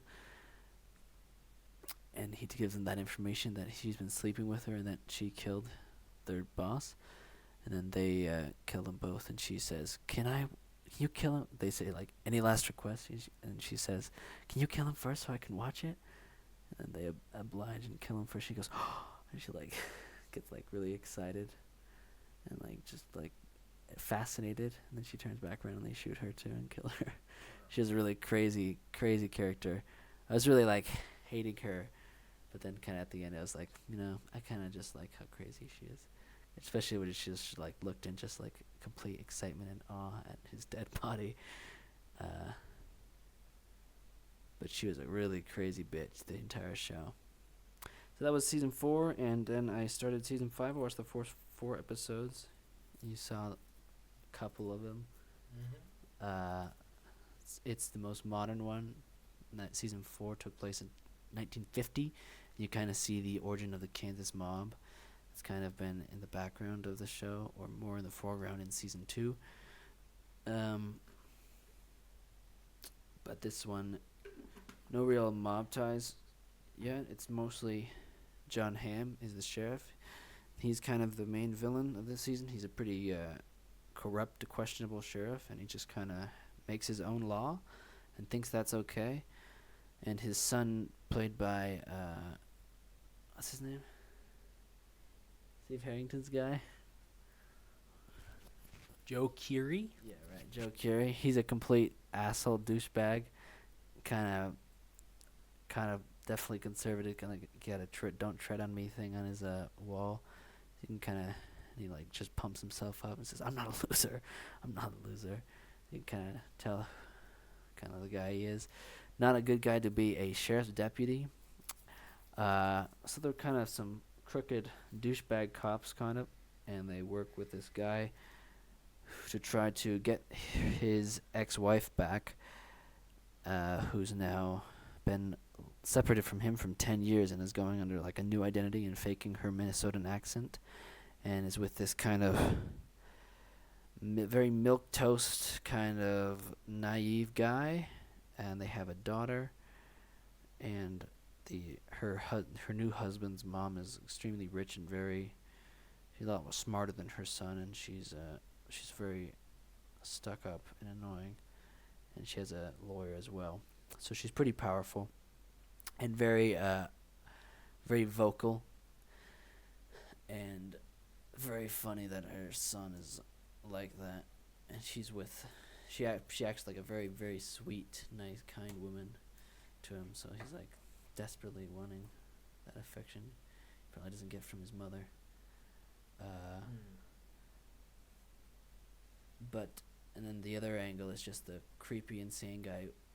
I think he can pronounce it Ule Monk, and apparently he's just been like around for 500 years and just performs demonic rituals and like covers himself with goat blood and chants and cuts himself, and he's just been going for 500 years apparently. And he's a very creepy guy, and I really like his actor. He's got a very strange, interesting accent. It's like not American, it's not British. The actor's British, but he's like got a weird, interesting accent. I think it's like probably like a historic Scottish accent. Could be. You sleeping there? It's just 11:30. It's past my bedtime. I'm really tired. Well, on that note, let's talk about Dragon Ball Z. Goku is fighting Vegeta, and it's very exciting. He's not doing so well. Okay, we can move on. And I really like Goku, and Vegeta's cool. He has got good character development. I watched one episode of Bob Burgers. That was the season finale for this season. It was only 13 episodes this time because of the writer's strike. And then I watched a bunch of SpongeBob, and it's really funny. It's a good classic show. I want to watch the first episodes up until the movie, and then stop. And that'll be my SpongeBob official watch through. It's a really great show, actually. Yeah, I'd agree. I mean, SpongeBob for me is a childhood classic. I used to watch that show all the time when I was a kid, and it still holds up to this day. It's a class. Those early couple seasons are just classic. I mean, they're some of the best cartoons out there, I'd say. Absolutely. All right. Moving right along, we've got on the 16th 2 movies from Zach. Yep. I am continuing to march on, progressing through the Walt Disney Animated Studios theatrical releases. I have watched now all of them, except for the more recent couple of ones. I'm rewatching some with my mom. We've watched the whole chronology together. But we watched Zootopia together on the 16th, May 16th, and it's a classic film, I'd say. I remember when it came out. It's just really good. I think it has a good duo between the fox, Nick Wilde, and the bunny, Judy Hopps. Judy just wants to be a police officer, but she's a bunny, and everyone looks down on her. But she ends up trying to solve this crime case in the town of Zootopia, the urban jungle, as the tagline says. But really, it's a film about racial prejudice, and that's what's so powerful about it. Yeah, I remember liking it because I was 15 when I watched it. Came back in 2016. That was the only time I watched it. It was in theaters. I think I saw it with you and Mom. I remember it was pretty good. I know there's Breaking Bad reference. Remember that? Absolutely, there is a Breaking Bad reference. So I gave it 4 stars, and then I also watched a short film on Disney Plus, just because I saw it, and it is a cartoon of Oswald the Lucky Rabbit, and was made 2 years ago in 2022, but it's made to look like it is time accurate, period accurate. It definitely does look like that. They definitely added like filmy crackles or whatever, and they added like degradation to the cartoon also. But it's just a short little movie starring Oswald the Lucky Rabbit, and it's pretty cute to watch. I gave it 3 stars. Awesome. Nice that Disney Plus has those little things. Definitely, I agree.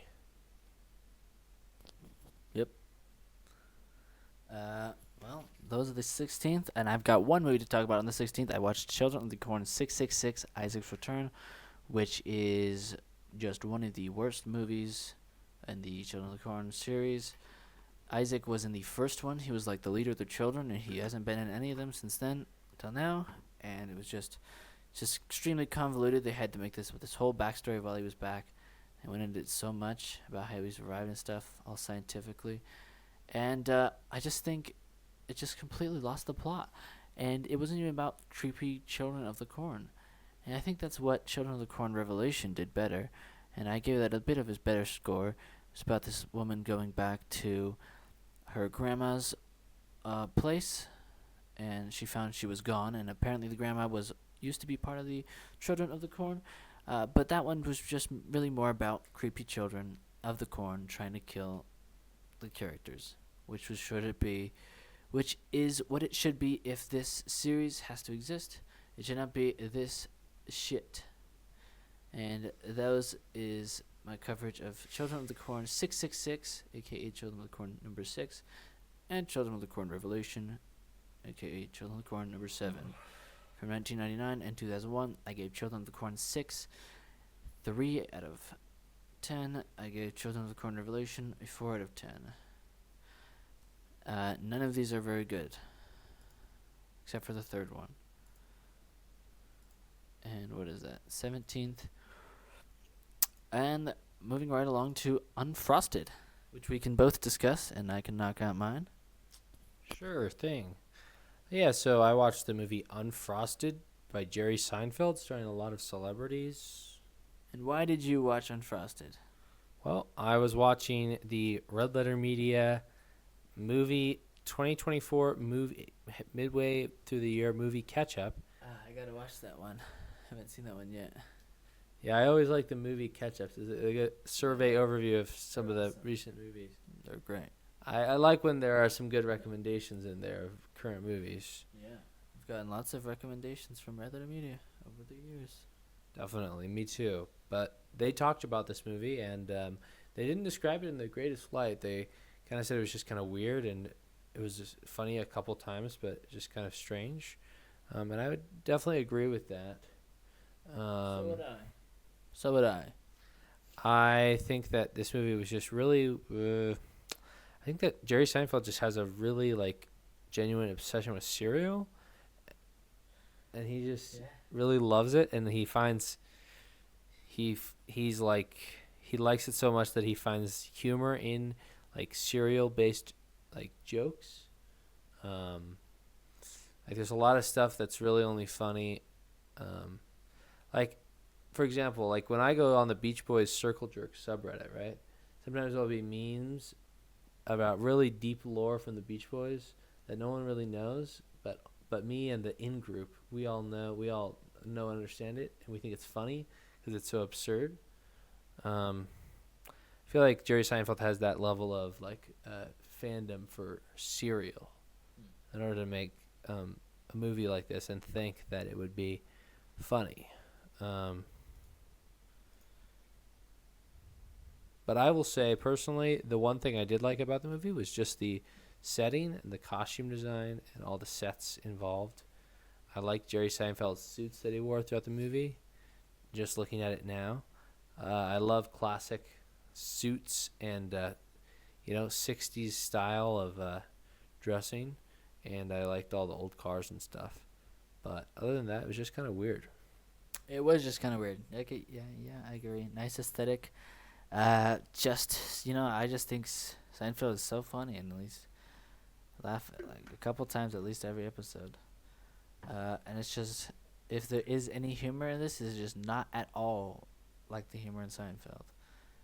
And yeah, Larry David made Curb Your Enthusiasm, and Jerry made this. So that's all I have to say about that.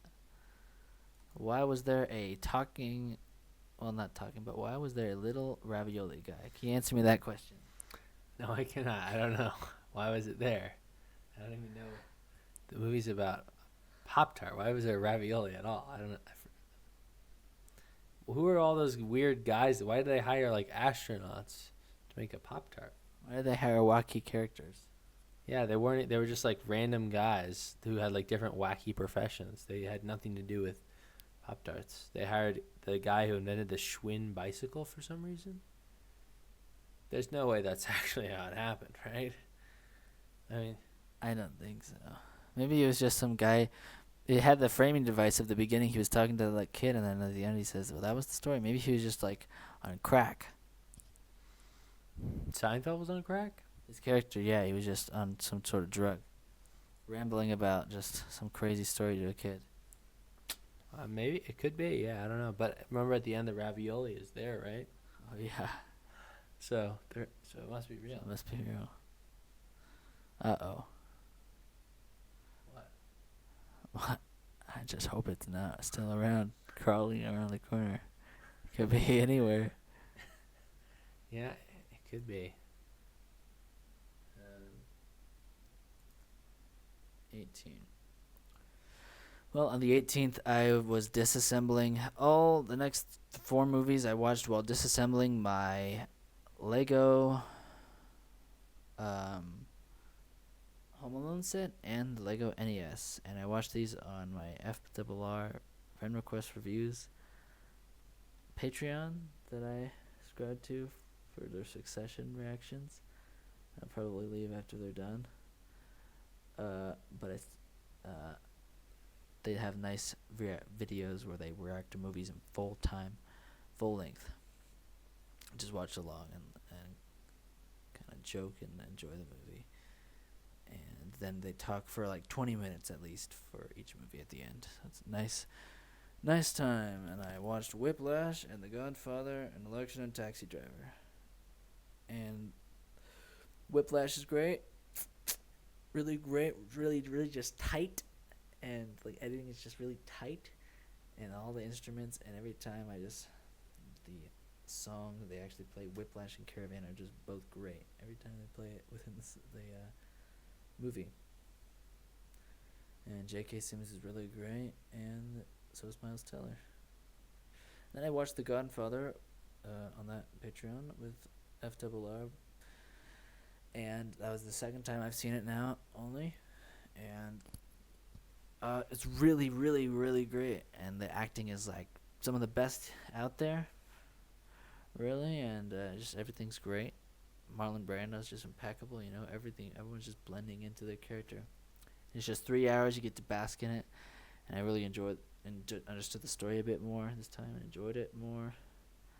And it really makes you show how much of a bitch Tony's crew is compared to the Corleones, in my opinion. Don Corleone is levels above Tony Soprano in terms of being a mob boss. My opinion. Yeah, I'd say Don Corleone is very much more not like mentally ill, like Tony Soprano. He really has his shit together, I'd say. He knows what he's about. But he's kind. He's gracious. He's the Godfather. Exactly. Yeah. All right. And still haven't seen part 2, but it really ends in a great way. I'd like to I'd like to see part 2. Don't really care as much about part 3 because I hear that one's number one. It's not based on the book like part 1 and part 2 are, and also it came out a lot later and didn't get as good reviews. Part 1 and part 2 both won Best Picture, but Part 3 did not, although it was nominated. And I would like to read Mario Puzo's novel as well. Me too. Yep, and then, let's see. 19th, okay, I can talk about Election as well, which I watched on FRR. A nice, fun experience. I really like Election. Very dark humor, kind of. Really just great, and I love how it has the 4 narration characters in all different perspectives, and very like kind of unreliable narrator with Jim McAllister, who's really kind of pathetic, and especially toward the end, he just throws the icy at Tracy. But you know, I can understand why, because she did take those papers, and she said she tried to blame Paul Metzler's sister, but she is more successful than Jim McAllister for sure. But she took those posters. But Jim McAllister ruined his life over nothing for some pipe. Tried to go to the motel, wash his gooch in the sink, wash his gooch in the bathtub, and then he just comes home and sees his wife just sitting there with her baby crying, knowing the truth. Very funny. And then he steps outside, and he gets the bee sting, and it just goes all worse and worse for him, till he goes in and said, "You called?" And then they look at him like that. That's the best part. I also like when even the vending machine doesn't work. He just stares at it. It's just like, this is what makes a man. This is what makes a man snap. Yeah. Yeah. Speaking of what makes a man snap.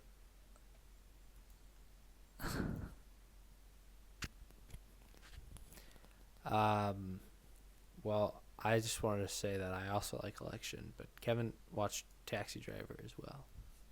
You can talk about Election.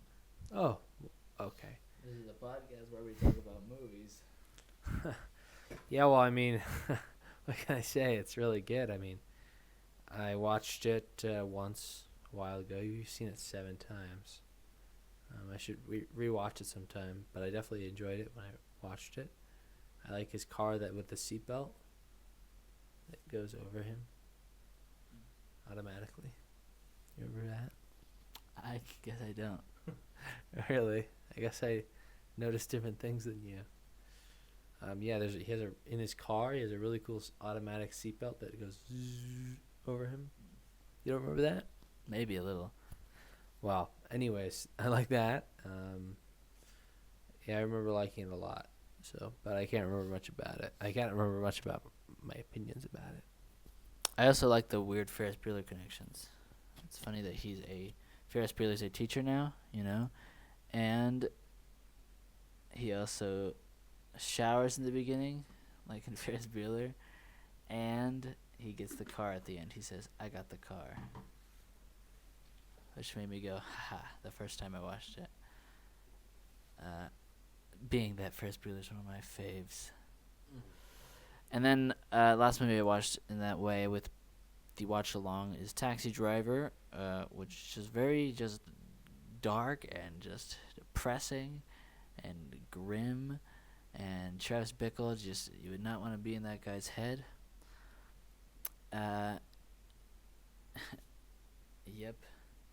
And you just so many uncomfortable scenes, like just the way he's with that woman he tries to go out with, and just takes her there to the porn theater. He's like, "I didn't know you don't like these things. I just don't know these things." And he comes back and just kind of just keeps pushing. He's like, "Why didn't you want to go out with me again?" It's just like, And they just starts just saying, "Every muscle must be tight." Puts his hands over the flames, makes like the automatic guns. I got like a little sick feeling when he finally approached the gun dealer, and he's just seeing all these guns just laid out right in front of him. He's like, "Man, you should not be having access to these." No. The ending is just still kind of so weird to me. Though the first time I watched it, I thought it was like a dream, and that was like what he was imagining in his moments before death. His mind's just hallucinating stuff. That the parents sent him a letter, like thanking him and everything. But the creators, Martin Scorsese and Paul Schrader, said it's all real, and I just think like it's very surreal the way the girl I forget character's name, but the girl he goes out with in the beginning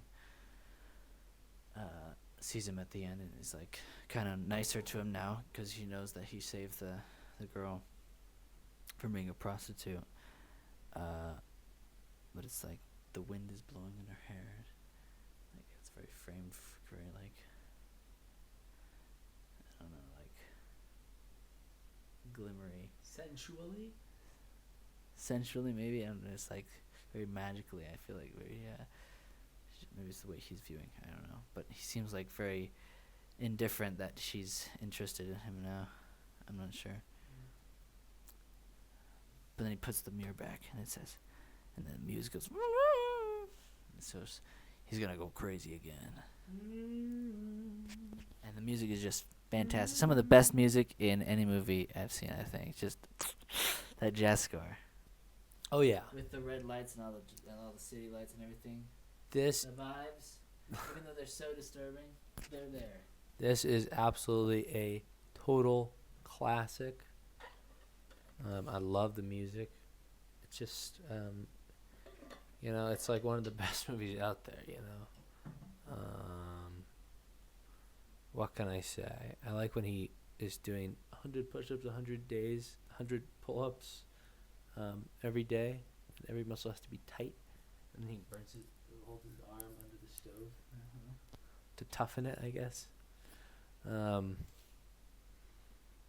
Yeah, I gotta rewatch it sometime. Yeah, I haven't.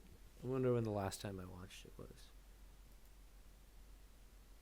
Looks like I watched it like 3.5 years ago. Anyways, definitely enjoyed that one. They cannot touch her.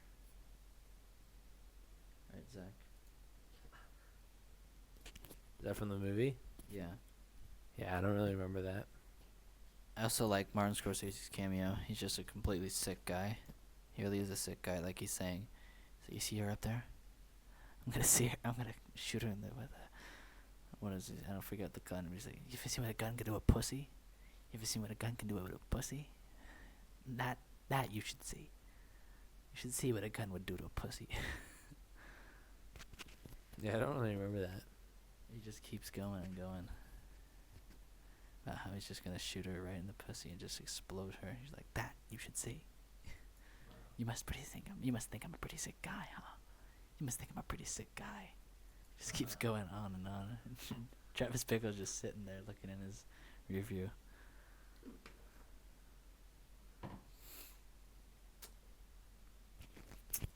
Wow, that's certainly good conversation. Now I will move on to a couple more movies that I watched. All right. Well, while Kevin is peeing, I will just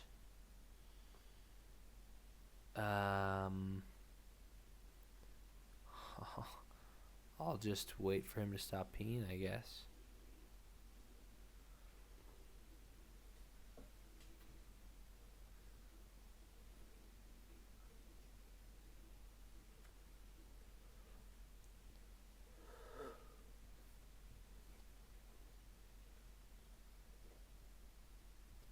Boy, urination. What a wonderful natural process. I heard it referred to today under the term elimination. I was reading a textbook on cultural anthropology, and they were talking about how humans have natural needs and desires because we're biological creatures, but that our culture shapes and influences the way that those needs and desires manifest themselves. Exactly. just in like the sense, think about it. Like some cultures, when you poop, that's a form of elimination. When you poop, you squat down just on a big hole in the ground. That's why and that's popular in some Asian countries, and that's why a lot of Asian people can do the deep squat with their heels on the ground because they're so used to that position. But then some cultures, we have toilets. And it also talks about how neither one is necessarily better than the other, but that cultures arise to suit the environment and the conditions where the people who it forms around are living. Interesting. Yep, definitely interesting stuff. Can't wait to read more of that textbook. Cool. All right, now I got a couple movies to talk about. The first one is Superman 2, the Richard Donner cut. My dad wanted to watch the sequel with me, and this is a really good movie, I think. I like I like General Zod and his 2 henchmen, and I like how they destroy a bunch of property, and then they basically make the president surrender the country to them, and the world also. And then I like how Superman tells Lois Lois finds out that Clark Kent is Superman, and then they go away to the Fortress of Solitude on a romantic getaway. I do think, however, it is incredibly stupid that Superman got rid of his powers like that. Like, he could have also just kind of ignored what his dad was saying, that he couldn't date, what's her name, Lois Lane, and just sort of done it anyways, because, like, he's just a hologram. Like, what is he going to do about it? But instead he lost his powers. And meanwhile, General Zod was wreaking havoc on the whole world, and Superman wasn't there to stop him.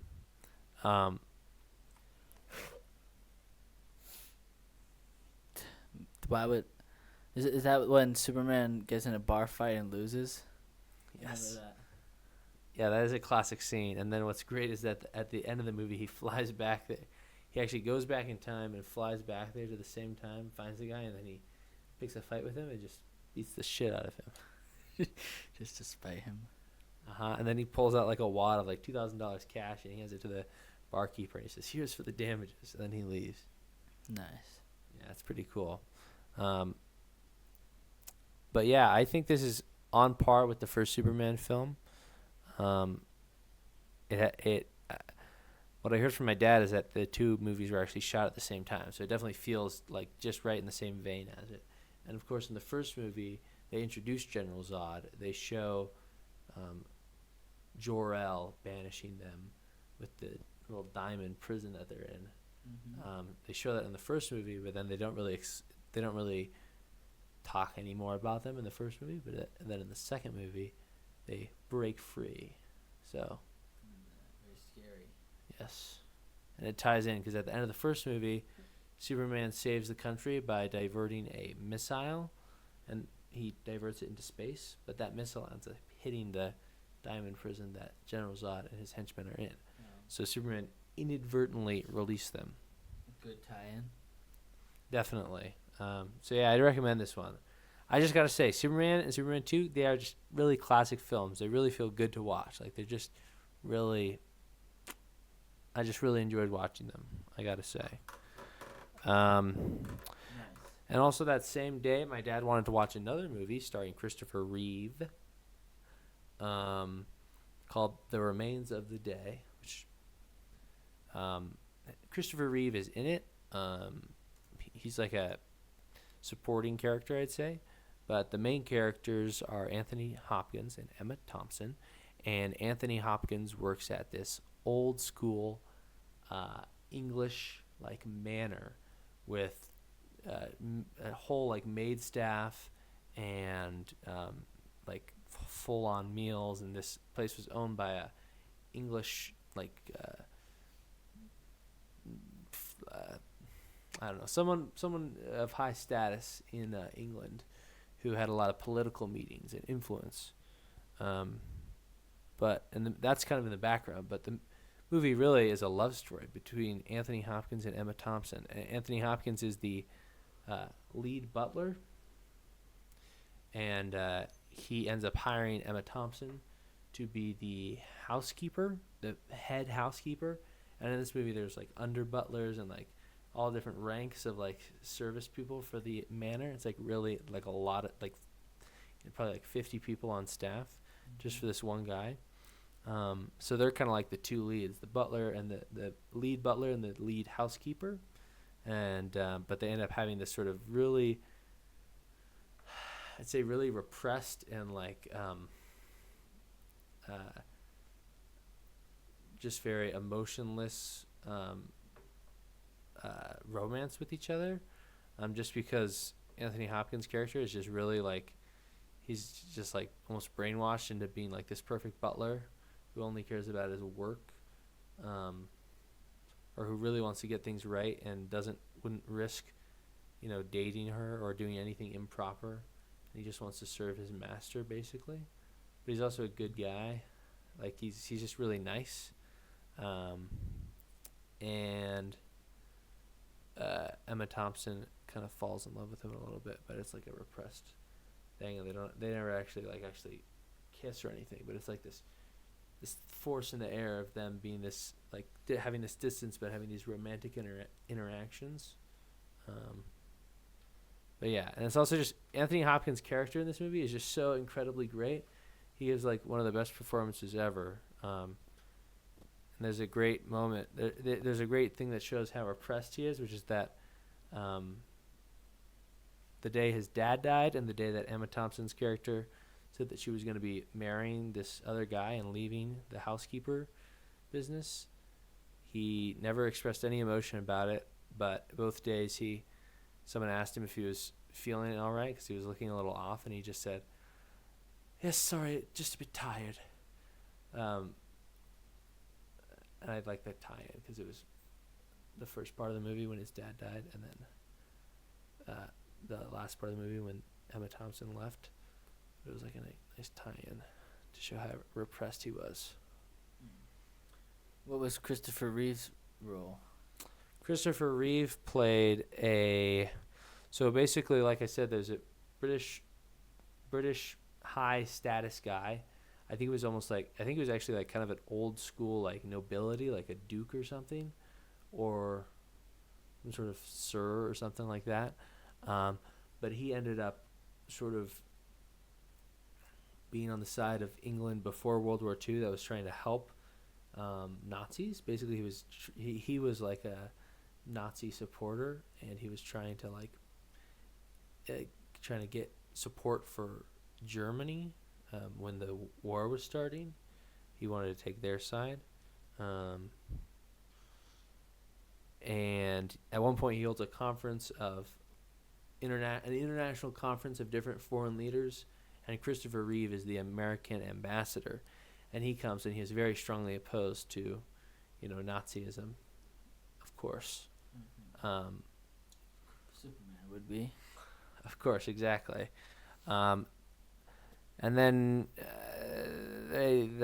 he and the British guy have a little bit of an argument, and then also the British guy ends up dying, and Anthony Hopkins is later in the future. Anthony Hopkins is really old, but he still works as the butler, and he works for Christopher Reeve, who bought the mansion after the British guy died. Very nice. Yep, and it's sort of like a flashback movie where it starts off in the in the present day, and then it flashes back to the past.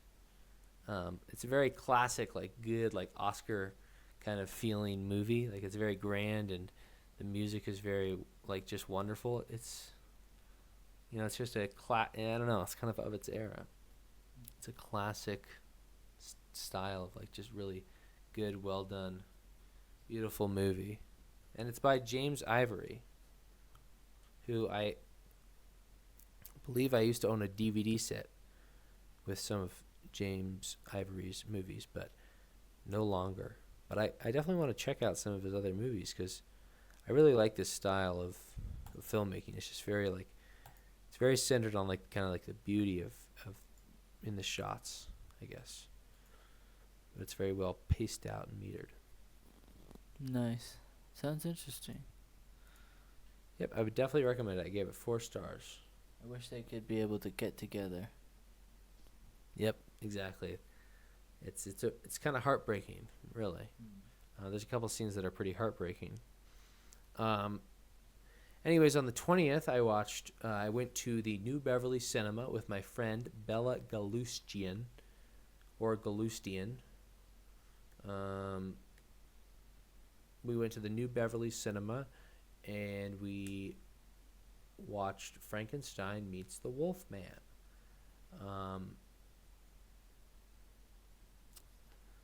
On the day, we just kind of wanted to do something, so we just decided to go to the New Beverly Cinema.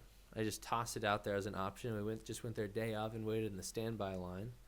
And we got in, and we got the classic guy who has a dry monotone voice, and he says, "Please, no cell phones. We take this very seriously. It's a crime against cinema to take out your cell phones." You know that guy? Maybe. I don't. Probably not. I've been there like twice. Oh, well, he's kind of like the classic guy. He gives a classic spiel at the start. And we also saw a cartoon, a Woody Woodpecker cartoon. And then this was like a classic 1943 Universal monster horror movie of the classic era. And it's a crossover between Frankenstein and Wolfman. And I'd never seen the original Wolfman. This is actually kind of a sequel to the Wolfman, really. It's focused on the Wolfman as the main character. It should really be called The Wolfman Meets Frankenstein, to be honest. Because the first, half, maybe 2/3 of the movie, he hadn't met Frankenstein yet. Wow. I didn't expect that. No, me neither. But I really, in the setting, it was definitely pretty awesome. Obviously, the New Beverly has that certain old school charm. Movies on film. And it's definitely a classic film projection worthy movie. I like the main actor, Bela Lugosi Jr. I like the little transitions they did from him turning from a human into a wolf. They do like these cross dissolves where he would just get more hairy. Just has an interesting face. And also Frankenstein is there. And also Frankenstein is there. It's just a very fun movie. And I definitely want to watch the original, The Wolfman, also starring Lon Chaney Jr. Nice classic monster movies. Exactly. Very nice. Very cool. We could have stayed for a second one, The House of Frankenstein, but we were both pretty tired, so we decided to go back to Santa Cruz and go to bed. Nice. Sometimes that's a nice idea. Yep, definitely. Is there any over here? 21st. Back to you. It's actually my turn still. So on the 21st, I went to drove down to Hollywood in my 2006 Honda Accord using my own gas just because I wanted to drive. Drove with my mom, who reserved tickets on the internet for a early advanced screening premiere of the new movie about the Beach Boys. And some of you may not know, but the Beach Boys are my favorite band of all time. I love them. I think they're awesome. I think all their music is awesome. I'm big into the lore, and I have several bootleg albums on my Apple Music library, actually. Adult Child and Get the Boot Volume 1 and Volume 2. And the Cocaine Sessions, of course. Awesome. But going to see this movie at the premiere was pretty cool because we weren't really expecting it, but it was like the world premiere. Like this is where the Beach Boys themselves were going to see the movie at the premiere at the Hollywood TCL Chinese Theater. And I saw a member of the Brian Wilson band in line. I saw Blondie Chaplin taking press photos on my way into the theater. And then they brought out first Al Jardine, then Mike Love for a Q&A. They did a night. They answered like a couple questions each. And then they asked everyone to please stand up and pay their respects to Brian Wilson, who was sitting in the diagonally to me. So I was on the bottom left side of the theater, and he was on the top right side of the theater. And if I turned my head like this, I could see right at him. He was sitting in the aisle in a wheelchair, and it was just awesome to be there in the same room as him, because he's really a living legend. Yep. And to see, I like him right there. yes, he has. I love, as sad as it is to see him progress in the way he does. I love all those different eras, the way he looks so different, like from year to year. This guy. Yeah. This little small guy. It's he has a lot of. It's especially weird, like in the '80s when he got really, really skinny, and then there's that photo of him in the Speedo flexing that you showed me on Reddit that I had already seen, but you showed it to me. When did I show you that?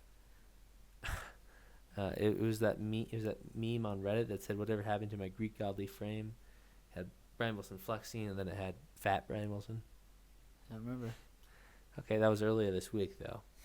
I don't even remember that. I showed you that. Was that on Beach Boys Circle Jerk? Yeah, it was on Beach Boys Circle Jerk. I don't remember. I'd have to see their post. Maybe I'll remember. Yeah, definitely. Yeah. So, anyways, after the Q&A, they introduced Brian and also Bruce Johnston, David Marks, and they didn't introduce Blondie Chaplin actually, but he was there. He was a member of the Beach Boys. So was John Stamos, who was also at the premiere, and I saw him leaving the theater, going to the bathroom. I was going down the stairs, he was going up. That was also cool. Full House was I watched a lot of Full House in a certain era of my life. Yeah. Late at night. Used to have the big DVD set. Yep. That used to be my favorite show. Yep. Used to have the big DVD set. Yep. I only ever watched like one season of those DVDs. I sold them. Yeah, it was a cool set. It looked like their apartment. Definitely. House, not really an apartment. Oh, house. Anyways, the movie itself was pretty good. I think it was just a very well-polished survey course in the history of the Beach Boys. And I liked looking at the old 8mm footage that was in the movie. That was definitely a highlight for me, just because it was never before seen, and it showed some childhood scenes of the Wilson family. There was a great shot where it was just kind of the three brothers when they were really young, like preteens or like younger probably, and they were just like roughhousing with each other in their front yard. Like, wow, little baby Wilson boys playing with each other. That was cool to see. So most of the interesting stuff was in the early part of the movie. Kind of went a little downhill for me, just in the sense that they skipped over a lot of the history. They didn't really go into many of the they didn't really go into much of the period in the 70s or 80s. They didn't really talk about Brian a lot and his struggles, or Dennis and his struggles. And they didn't really talk about any of those middle period albums, or like after like 1973. They didn't really talk about any albums actually. They talked about Holland, and then they just cut to the like late 80s basically. So I wish that they would have covered more of that period. But I get it. There's only so much time in a documentary, and most people don't care about that era, or don't really care to know about it, I suppose. But it would be cool to just have a complete, full thing of the entire timeline. Did you watch the Live Aid? All 960 minutes of it. That's an idea, yeah. Everything Brian Wilson's in. A lot of stuff of why we can't seen this. 93 minutes. You should watch it. Brian Wilson's in it. Pretty cool. I have not seen it. I have looked at these though. There's also I have here. The monkey's uncle. I have another list that's cool. You should see. Okay, I'm just gonna click on this. The girls on the beach.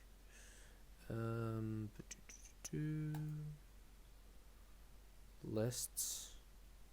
Actually, I think it's likes. Nope. Okay.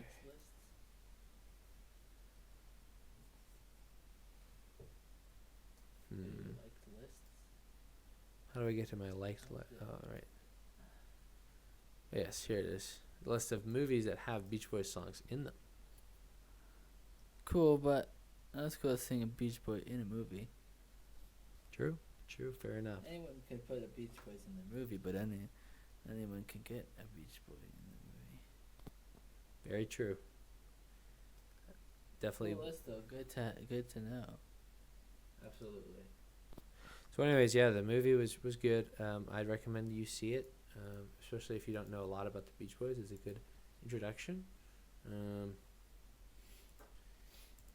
And also, at the end of the movie, as I was leaving, I was walking up the stairs to leave the theater, and Mike Love was walking very slowly, giving people fist bumps. And so I just was, I was in his paths, and so I walked past him, and I extended my fist to do the fist bump. I actually extended my hand at first to do a handshake, but then I quickly reformed into a fist bump because it seemed clear to me that he wasn't going to go for a handshake. Come on, man, give me a fist bump. No more social distancing. Yeah, I wish I had made a reference to the social distancing song. Yeah. In the moment I just went with a simple, "Hey Mike, nice to meet you." I didn't really say anything of importance. I just kind of greeted him basically. That's nice. Yeah, he just greeted me back. He said, "Hey, it's nice to meet you too." Hi, Mike. Is that what you would say? Mike Love. Is that what you would say? You're Mike Love of the Beach Boys. All right. That's what you would say. Yeah, that's what I'd say. Nice. Anyways, man, looks like I've seen Love and Mercy 1, 2, 3, 4, 5, 6 times. Wow. Haven't watched it. Wait, is that true? I haven't watched it in 2 years. Not quite 2 years. I think. Oh no. I watched it in May of 2023. So it's been a year. Yeah.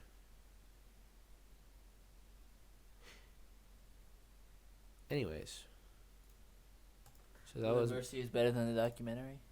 Love and Mercy is better. Love and Mercy is the definitive Beach Boys film, in my opinion. I would agree. Okay. Oh my gosh.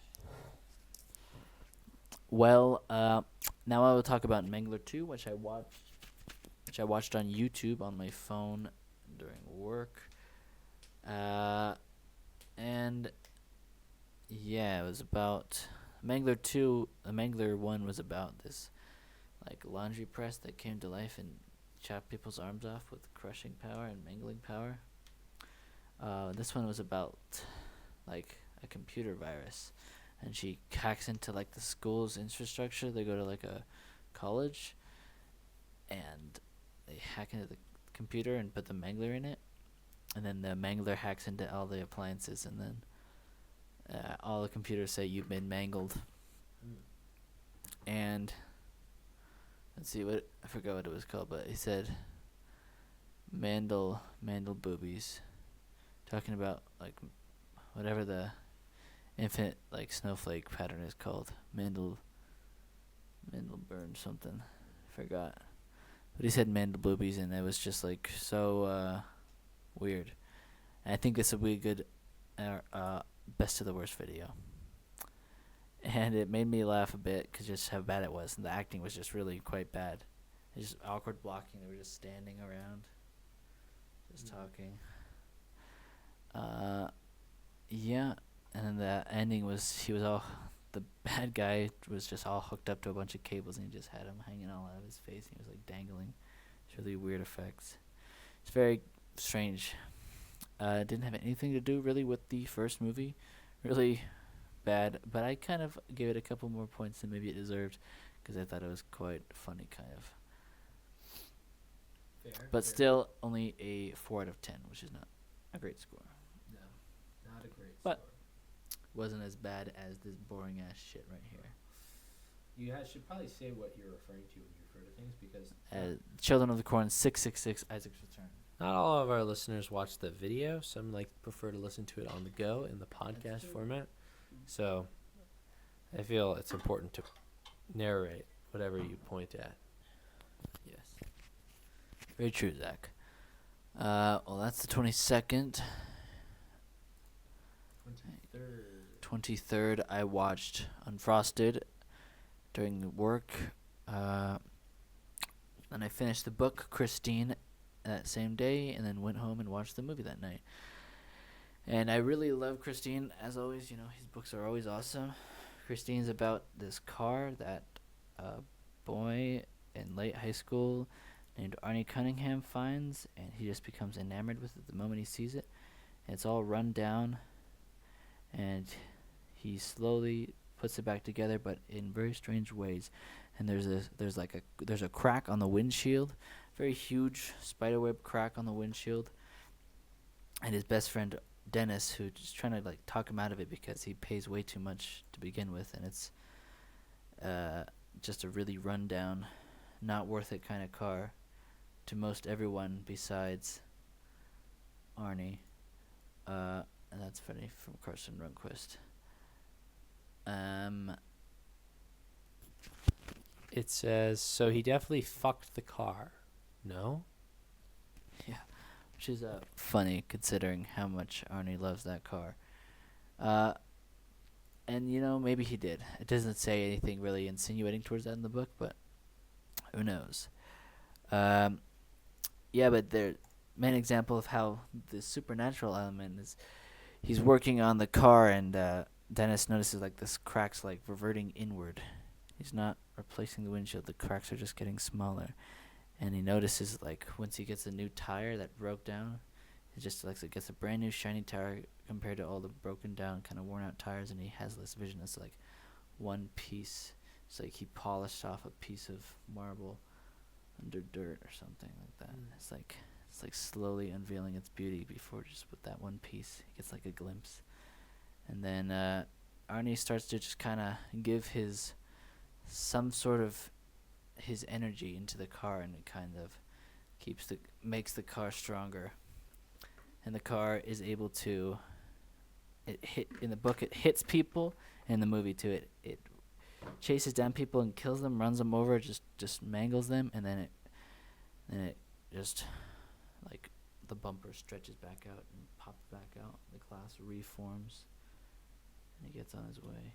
And the odometer always runs backward, which is a very strange feature that all the characters comment on. But it's mainly about Dennis, his best friend, and Arnie, who's the guy that gets enamored and possessed pretty much by Christine, and Arnie's girlfriend, Lee. And yeah, he buys it from this guy named George LeBay, who we get to learn a lot, or Roland D. LeBay, who we get to learn a lot about throughout the book. And he is pretty much possessing Arnie, and is the one driving the car. In the movie, it's a little more that the car is more sentient, and it's just kind of evil.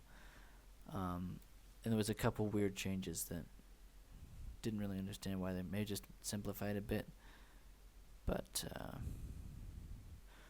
don't need to go too much into it. I enjoyed the movie for the most part. It was pretty faithful, and I enjoyed I just think it's real fun to watch these movies, or these books that I read, play out in movie form in a nice under 2 hour window. And it's cool that there's so many directors that have directed Stephen King films. Famous directors: John Carpenter, Stanley Kubrick,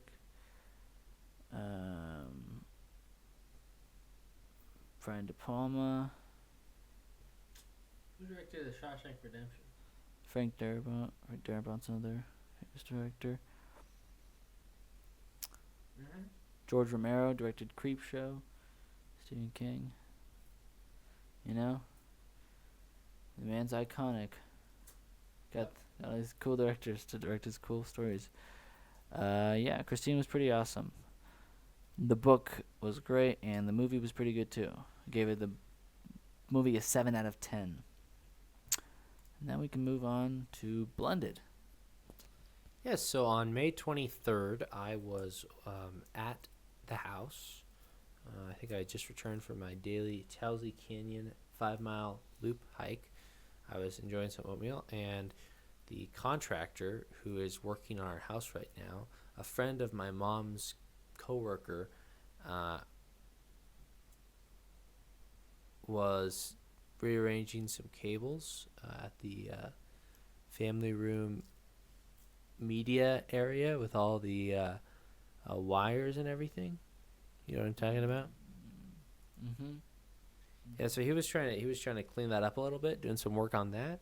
And while he was doing it, he decided to put on Blended, this Adam Sandler movie, to watch in the background. And then I just was eating my oatmeal there, so I just watched the whole thing. And well, it was it wasn't bad. It was entertaining. It's I mean, it's kind of like it's what you might expect. It's like an Adam Sandler comedy movie. But it was pretty entertaining. I didn't hate it. Nice. Was it on the more nicer scale of comedy, or just crude, stupid, idiotic humor? Definitely more on the nicer side. The movie had a heart to it. It was about two families who Adam Sandler is a single dad. His wife died. The rom-com Adam Sandler? Uh-huh. So it's single dad, no clue, single mom flying solo.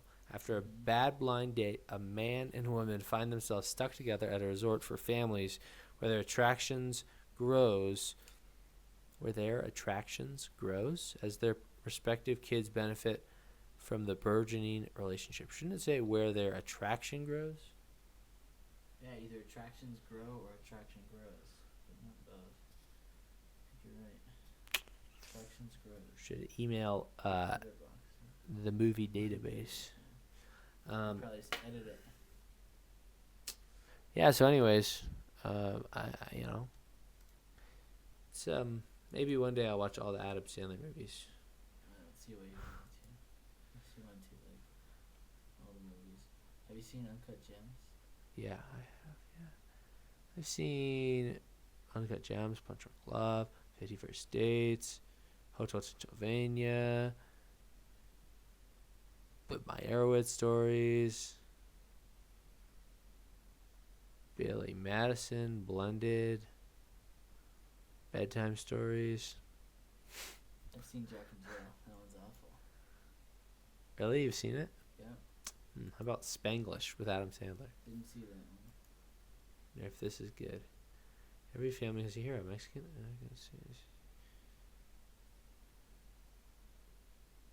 John Klasky. Maybe I'll check that out sometime. Sandy Wexler. Didn't see that one. Ooh, you know what one I have seen? Dirty Work with Norm Macdonald.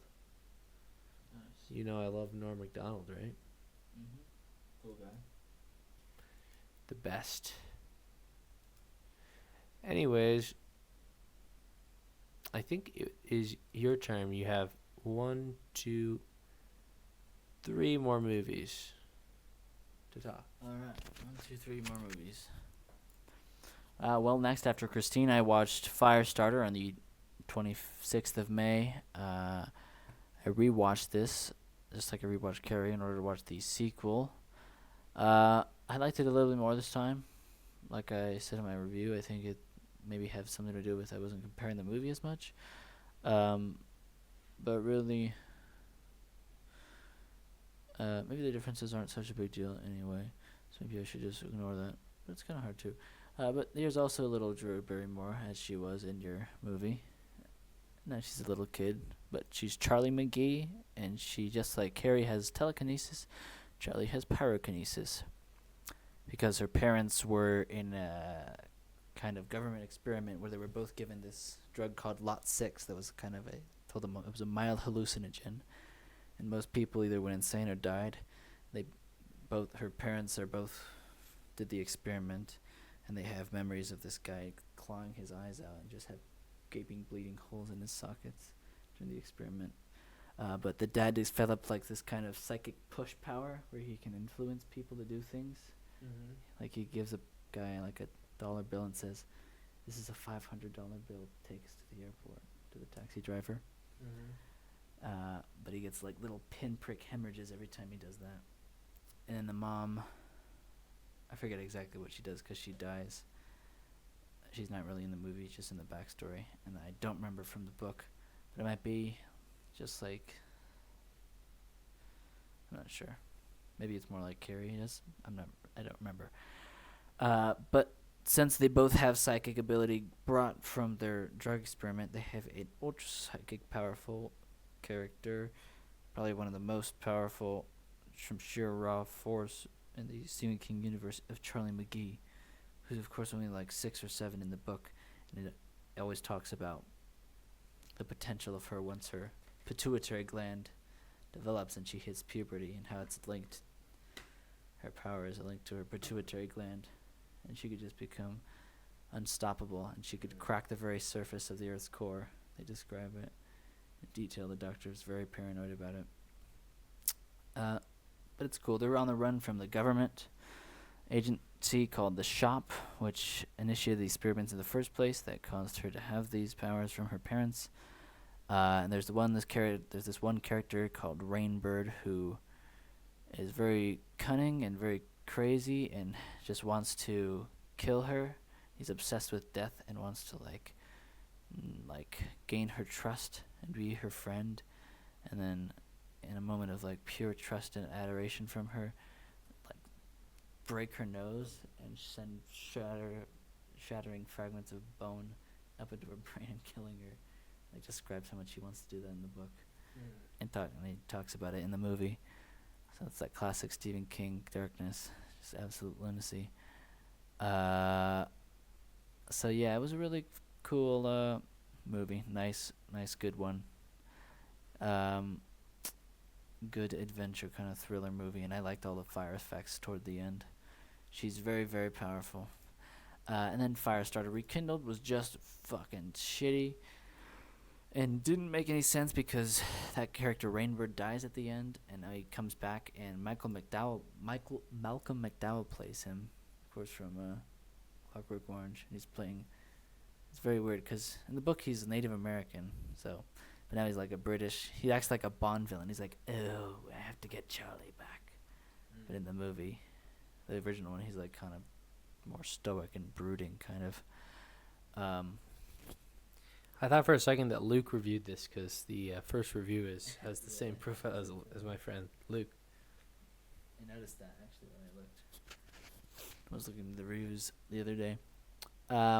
Yeah, but it's about Charlie, that girl with the firepower. Now she's older, probably in her early 20s or so, and it's two parts, about 3 hours long, and I just thought it was really pointless. I don't know. Can't imagine. I don't know how much money it made. It was just it was on TV. It can't have made, if people didn't watch it, did it profit? I don't know. I don't think so. I don't know how that works. Malcolm McDowell is in it though, huh? Yeah, he plays the villain Rainbird. I did not like his character. It's just weird.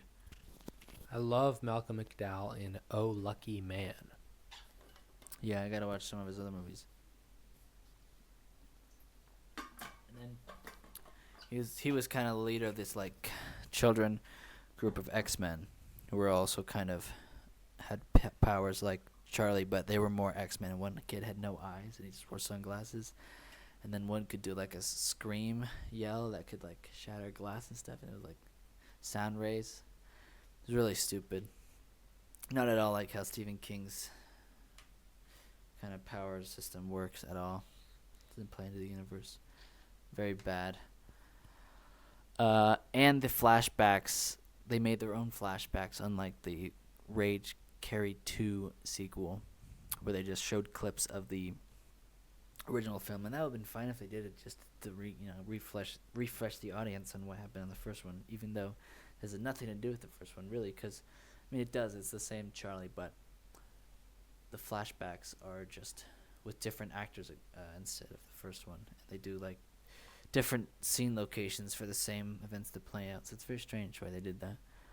They just couldn't get the rights to the original movie clips, but they didn't even film them in the same way. I don't know. Didn't like it at all. Probably the worst Stephen King movie I've watched so far. And then I watched Carrie, the 2002 edition, at work, which was a TV movie. Not a miniseries, but just a TV movie. I think it was on NBC. And I think it was Canadian. A little over 2 hours. And it wasn't all too bad. I liked how it had a little more of the way in the book that it kind of revealed information little by little, and you kind of get spoilers throughout for its own book. In that there was a kind of deposition throughout, and it had Sue Snell kind of talking about stuff, and then it had one of Billy Nolan's friends doing a conversation with a cop, and I like the cop character. He's a good actor, I thought. I like those scenes, and I liked Carrie's actress as well. She was very kind of reserved and kind of a little bit creepy, and that she was just she kind of seemed a lot more on edge than Sissy Spacek's character, and she had much rattier kind of stringy hair. She was kind of a lot more, you can understand, I guess, why she was so picked on. Seemed a lot more weird, and yeah, I mean, it plays out mostly the same way. She's called Miss Desjardins in this one. They call it pronounce it Miss Desjardins, I think. Maybe that's the right way to pronounce it. And in the movie, in this one, it does show the scene where the principal tells Chris Hargenson's father what's what. It says, "I'll sue you in court, too, if you try to sue me." So I like that. But mostly it was more or less the same, for the most part, as the movie and the book. And they also had a kind of more psychic flashes towards the end, and Sue Snell kind of saw Carrie, and it like cut between a bunch of events through her life, rapid fire, showing a bunch of Carrie's thoughts, I guess, or memories. And I thought that was cool how they showed that. But then at the end, the last scene, the kind of how they ended it is Sue Snell was driving, and you look over and see Carrie's wearing like this Edna Mode wig, like that kind of haircut, except gray, like light gray, but it's just a wig. And then she's like dropping her off in like Florida, I think. So I don't know why they did that. Carrie should have died. So just didn't really think that part made any sense, but there were some good parts to the movie. And then, well, we both watched Carrie, so I don't know if you want to say anything about the movie, because you didn't really talk about the movie too much, just really about the book. Well, I mean, I like the way it was filmed. You know what I really liked was the sequence where Mr. Jardin has the girls for detention, and they do that like tracking shot, but it's like along with music, and it's like it's like 1, 2, 1, 2. Slows down as the kids are getting more tired. Slows down as the kids are getting more tired doing the push-ups. I like it. It shows just briefly. Chris gets down as the second Miss Jardin goes past her and just lays down, looks up at her. Fuck Chris. Right, Zach? Fuck Chris. Right, totally. Yeah, I like the mom in the movie as for portraying who the character is. I definitely do like the ending where she gets stabbed with a knife. I don't know. On the other hand, I do think it's pretty cool how Carrie just imploded her heart. Yeah. Oh yeah, that didn't mention that either. That's how that happens in the 2002 one. It like goes in and does like a CGI shot zooming into her like rib cage, and you see her heart like slowing down. It's interesting. Oh wow, that is interesting. Yeah, so yeah, I don't know. the guy we already talked about enough about it.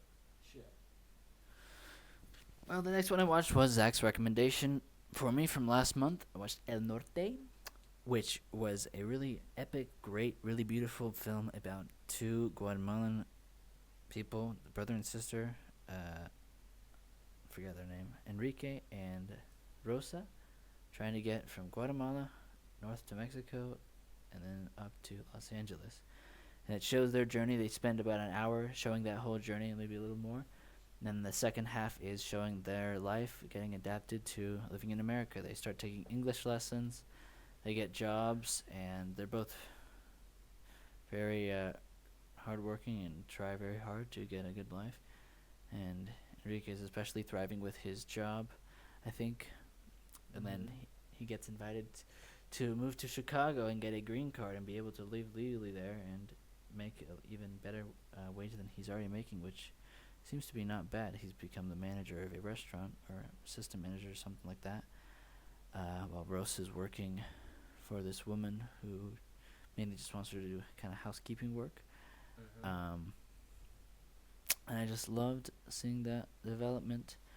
And then at the end, from the rat bites earlier, which was a very harrowing scene, very tough to see. There's so many rats scurrying all over them.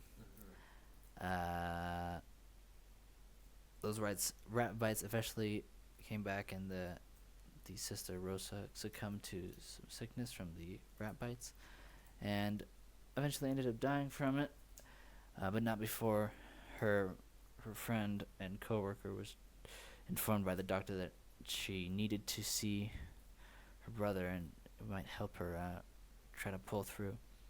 So the brother is conflicted between whether he should go to Chicago and get a pretty good guarantee for a better life, or stay with his family and be there with Rosa. He decides ultimately, and he hesitates at first, and it looks like he might go to Chicago. And he tells the friend to go away. He's like, I need to go. My plane's in a few hours. But eventually, ultimately, he decides he has to stick with his family. And even though Rosa dies, that's probably the right decision. And then, pretty sadly, you just see him working at the end, and it's not very optimistic. But he looks up and goes, man, I am just a pair of arms. Kind of. And then I saw the last shot is of his dad's decapitated head, and I saw that may symbolize suicide. But I hope not. I hope he doesn't kill himself. I'd like to imagine he doesn't. Said in like some Spanish films, a decapitated head can symbolize suicide. So I was like, well, I hope not. I just think it's cool how the parallel between the end of the movie of him laboring like that and the start of the movie, his dad is laboring in the exact same way. It's like he's just back where he made no progress. He's just back where he was. At least he's not being actively pursued by a vicious military. One improvement. True. And flushable toilets, like they always wanted. Also true. But still, that's the theme of the movie. It's hard out here. True. Okay, and now we can move on to our final movie of our month in film. Episode 4. May edition. May 2024. Yes, indeed. This movie is, well, I feel like you should talk about it because it was the first time you'd seen it. Right, Kevin? Yep, I'm just trying to find a movie that you should watch. It's gotta be one I haven't seen, remember? Yeah, I know. Maybe go old. You can't go wrong with an old movie. Okay, I already found one. It's old. Alright, well, I watched True Stories because I like Talking Heads. I want to listen to all their albums. I really like their sound. And I like that their lyrics are kind of specific and a little weird. I gotta listen more to them. And Zach watched this first, and I had always had my Criterion, and I finally watched it. It was very interesting, kind of like a hangout movie a little bit, just kind of like just the vibes. Just seeing this strangely, a little bit strange town, fictional town of Verge, Texas. And it's a little bit weird, a little hyper surrealistic, there's a little bit capitalistic themes. Everything's just slightly a bit weird, but the people are very nice and genuine, especially John Goodman's character. And there's just a nice little vignettes of every kind of quirky people. I like the lady that's in her bed and her spitting facts about the hot dogs. That's what I'm talking about. And yeah, I liked how the parents didn't talk to each other, but they still seem to not just hate each other, they're just kind of doing it. You know, this is my third time seeing this movie. And I'll say the things that really stick out to me are that intro, extremely compelling. I just love the way he goes through, and he just explains like the whole history of the land, from the dinosaurs to the Native Americans, and he just explains it in a very like kind of simple, like childlike way, but it's very entertaining. And the way he steps through the frame to get into the world, I think is really cool. Don't you think? Yep. And yeah, I just love all the scenes of him driving and narrating. And I love how just kind of off kilter and unique everything in this movie is, and just I love the scene where he goes into the like wish granter or whatever, or like fortune creator guy who does the dance. I really like that scene. I think it's just kind of really cool and interesting. I like that song. He goes, do do do do do do do. Yeah. Anyways, yeah, I really like this movie. It's becoming one of my favorites. It's a good one. You gotta log it. I certainly do. Well, and then just finally, since I finished it today, I'd like to talk about the book Pet Sematary, which I really loved. Probably, maybe top 5 Stephen King books. Isn't this our month in May? Yeah, but I started it back in May. I don't think you should talk about it. You don't think I should talk about it? I guess whatever. You can talk about it. I'll talk about the first half then. Okay. Sounds good. Well, it's about this guy named Lewis Creed who moves to Ludlow, or I think it's called Ludlow. Yeah, Ludlow, Maine, with his family, his 2 children, daughter and son, and his wife. And they meet this old couple, Judd and Norma, and they get along nice. And there's this pet cemetery in their backyard, and it's got all sorts of graves for all the pets that have been buried. And there's the deadfall blocking seemingly this path that goes on further. And then Judd says, "Don't pay no mind to that. Come on now, let's walk back."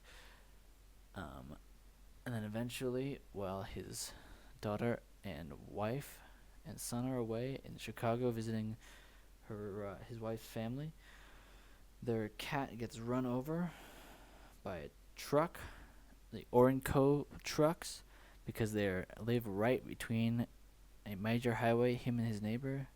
It's like this house and then just a major highway where trucks go past like 60, 70 miles per hour, and then another house. And so the cat runs out and gets smushed, and then he sees it, and Judd tells him, "Come follow me."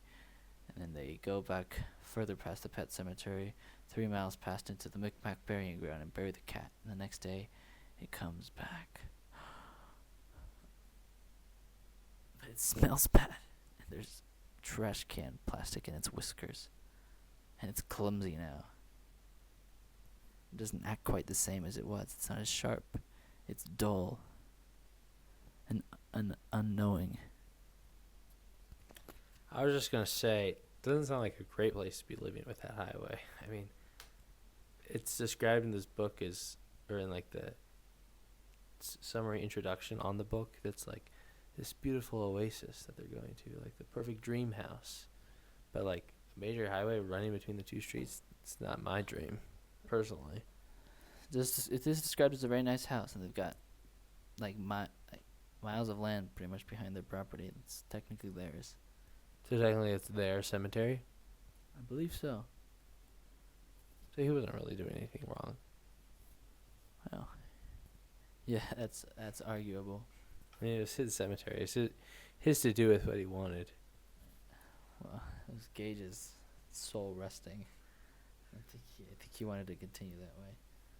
Anyway, but we'll talk about Gage next month. Oh boy, and we'll talk about Salem's Lot too, That's right. and also 4 other Kurt Vonnegut books too. Probably Cycle of the Werewolf and The Talisman and Eye of the Dragon. Hopefully, I'll read all those. Absolutely, we'll have lots of books to discuss. Let's make next month a book month. All right, Kevin. Okay. Let's really focus on our reading. Okay. All right. Well, do you want to do the song? I can do the song, yeah. Okay. Should we do the song before the movie recommendation? Isn't that how it goes? I guess so. I guess it is. All right. Zach, what do you like about Stephen King's writing? I just like I like the fact that it almost feels like he's just describing something that that happened. Like that objectively is. Yeah. Exactly. And I like the way he just uses non standard like formatting with the like parentheses underneath of Carrie's thoughts. And I don't know, he can just go running off a couple paragraphs about something that's just really like kind of a tangent, but it's like really just like well written and interesting. Definitely. Does that a lot. Yeah. Get like 2 pages worth of backstory of a random character. Yeah, it's interesting. Yep. Well, I guess you'll have to get your ukulele out. Yeah, I guess I better go get it.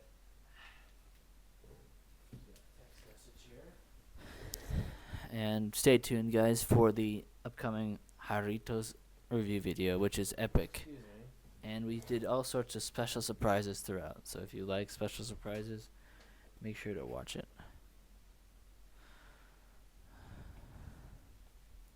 Well, it's just welcome back. And now Zach is going to do the song of the month. This month we will be performing together this month. This Must Be the Place by Talking Heads.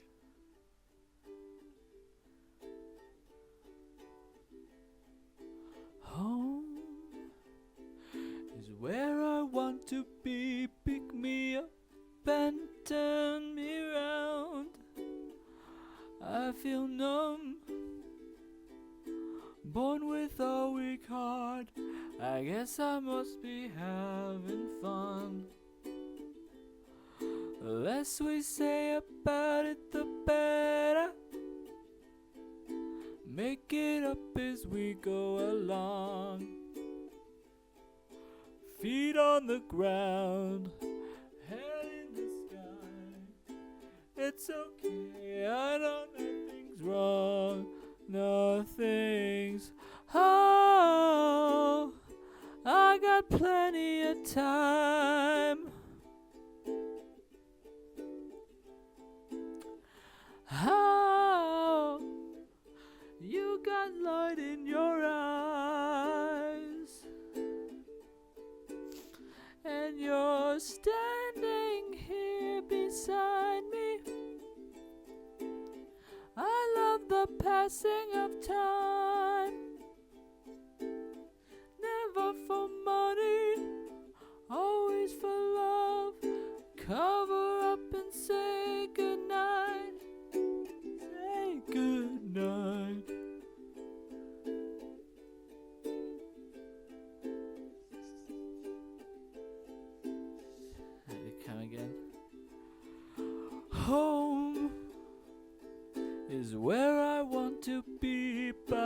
guess I'm already there.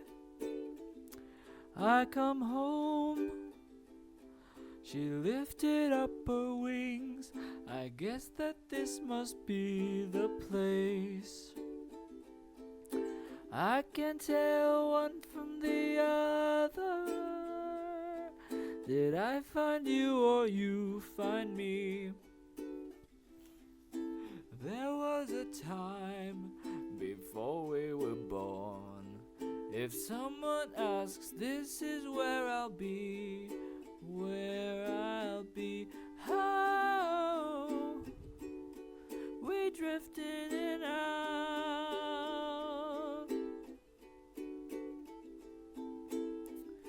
How singing to my mouth. Out of all those kinds of people, you got a face with a view. I'm just an animal looking for a home and share the same space for a minute or two. And you'll love me till my heart stops. Love me till I'm dead.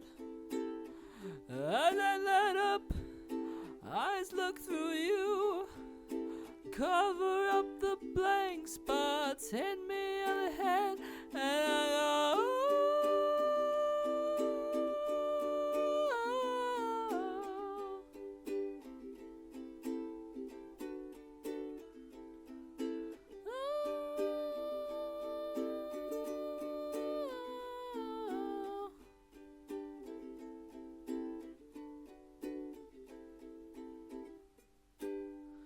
dun, dun, dun, dun, dun. Very nice. Very nice, yes. Near the end there, I had a moment where I was just caught up in your beautiful singing voice, Kevin. I was about to sort of higher dimension, higher plane. Oh wow, thank you. Yeah.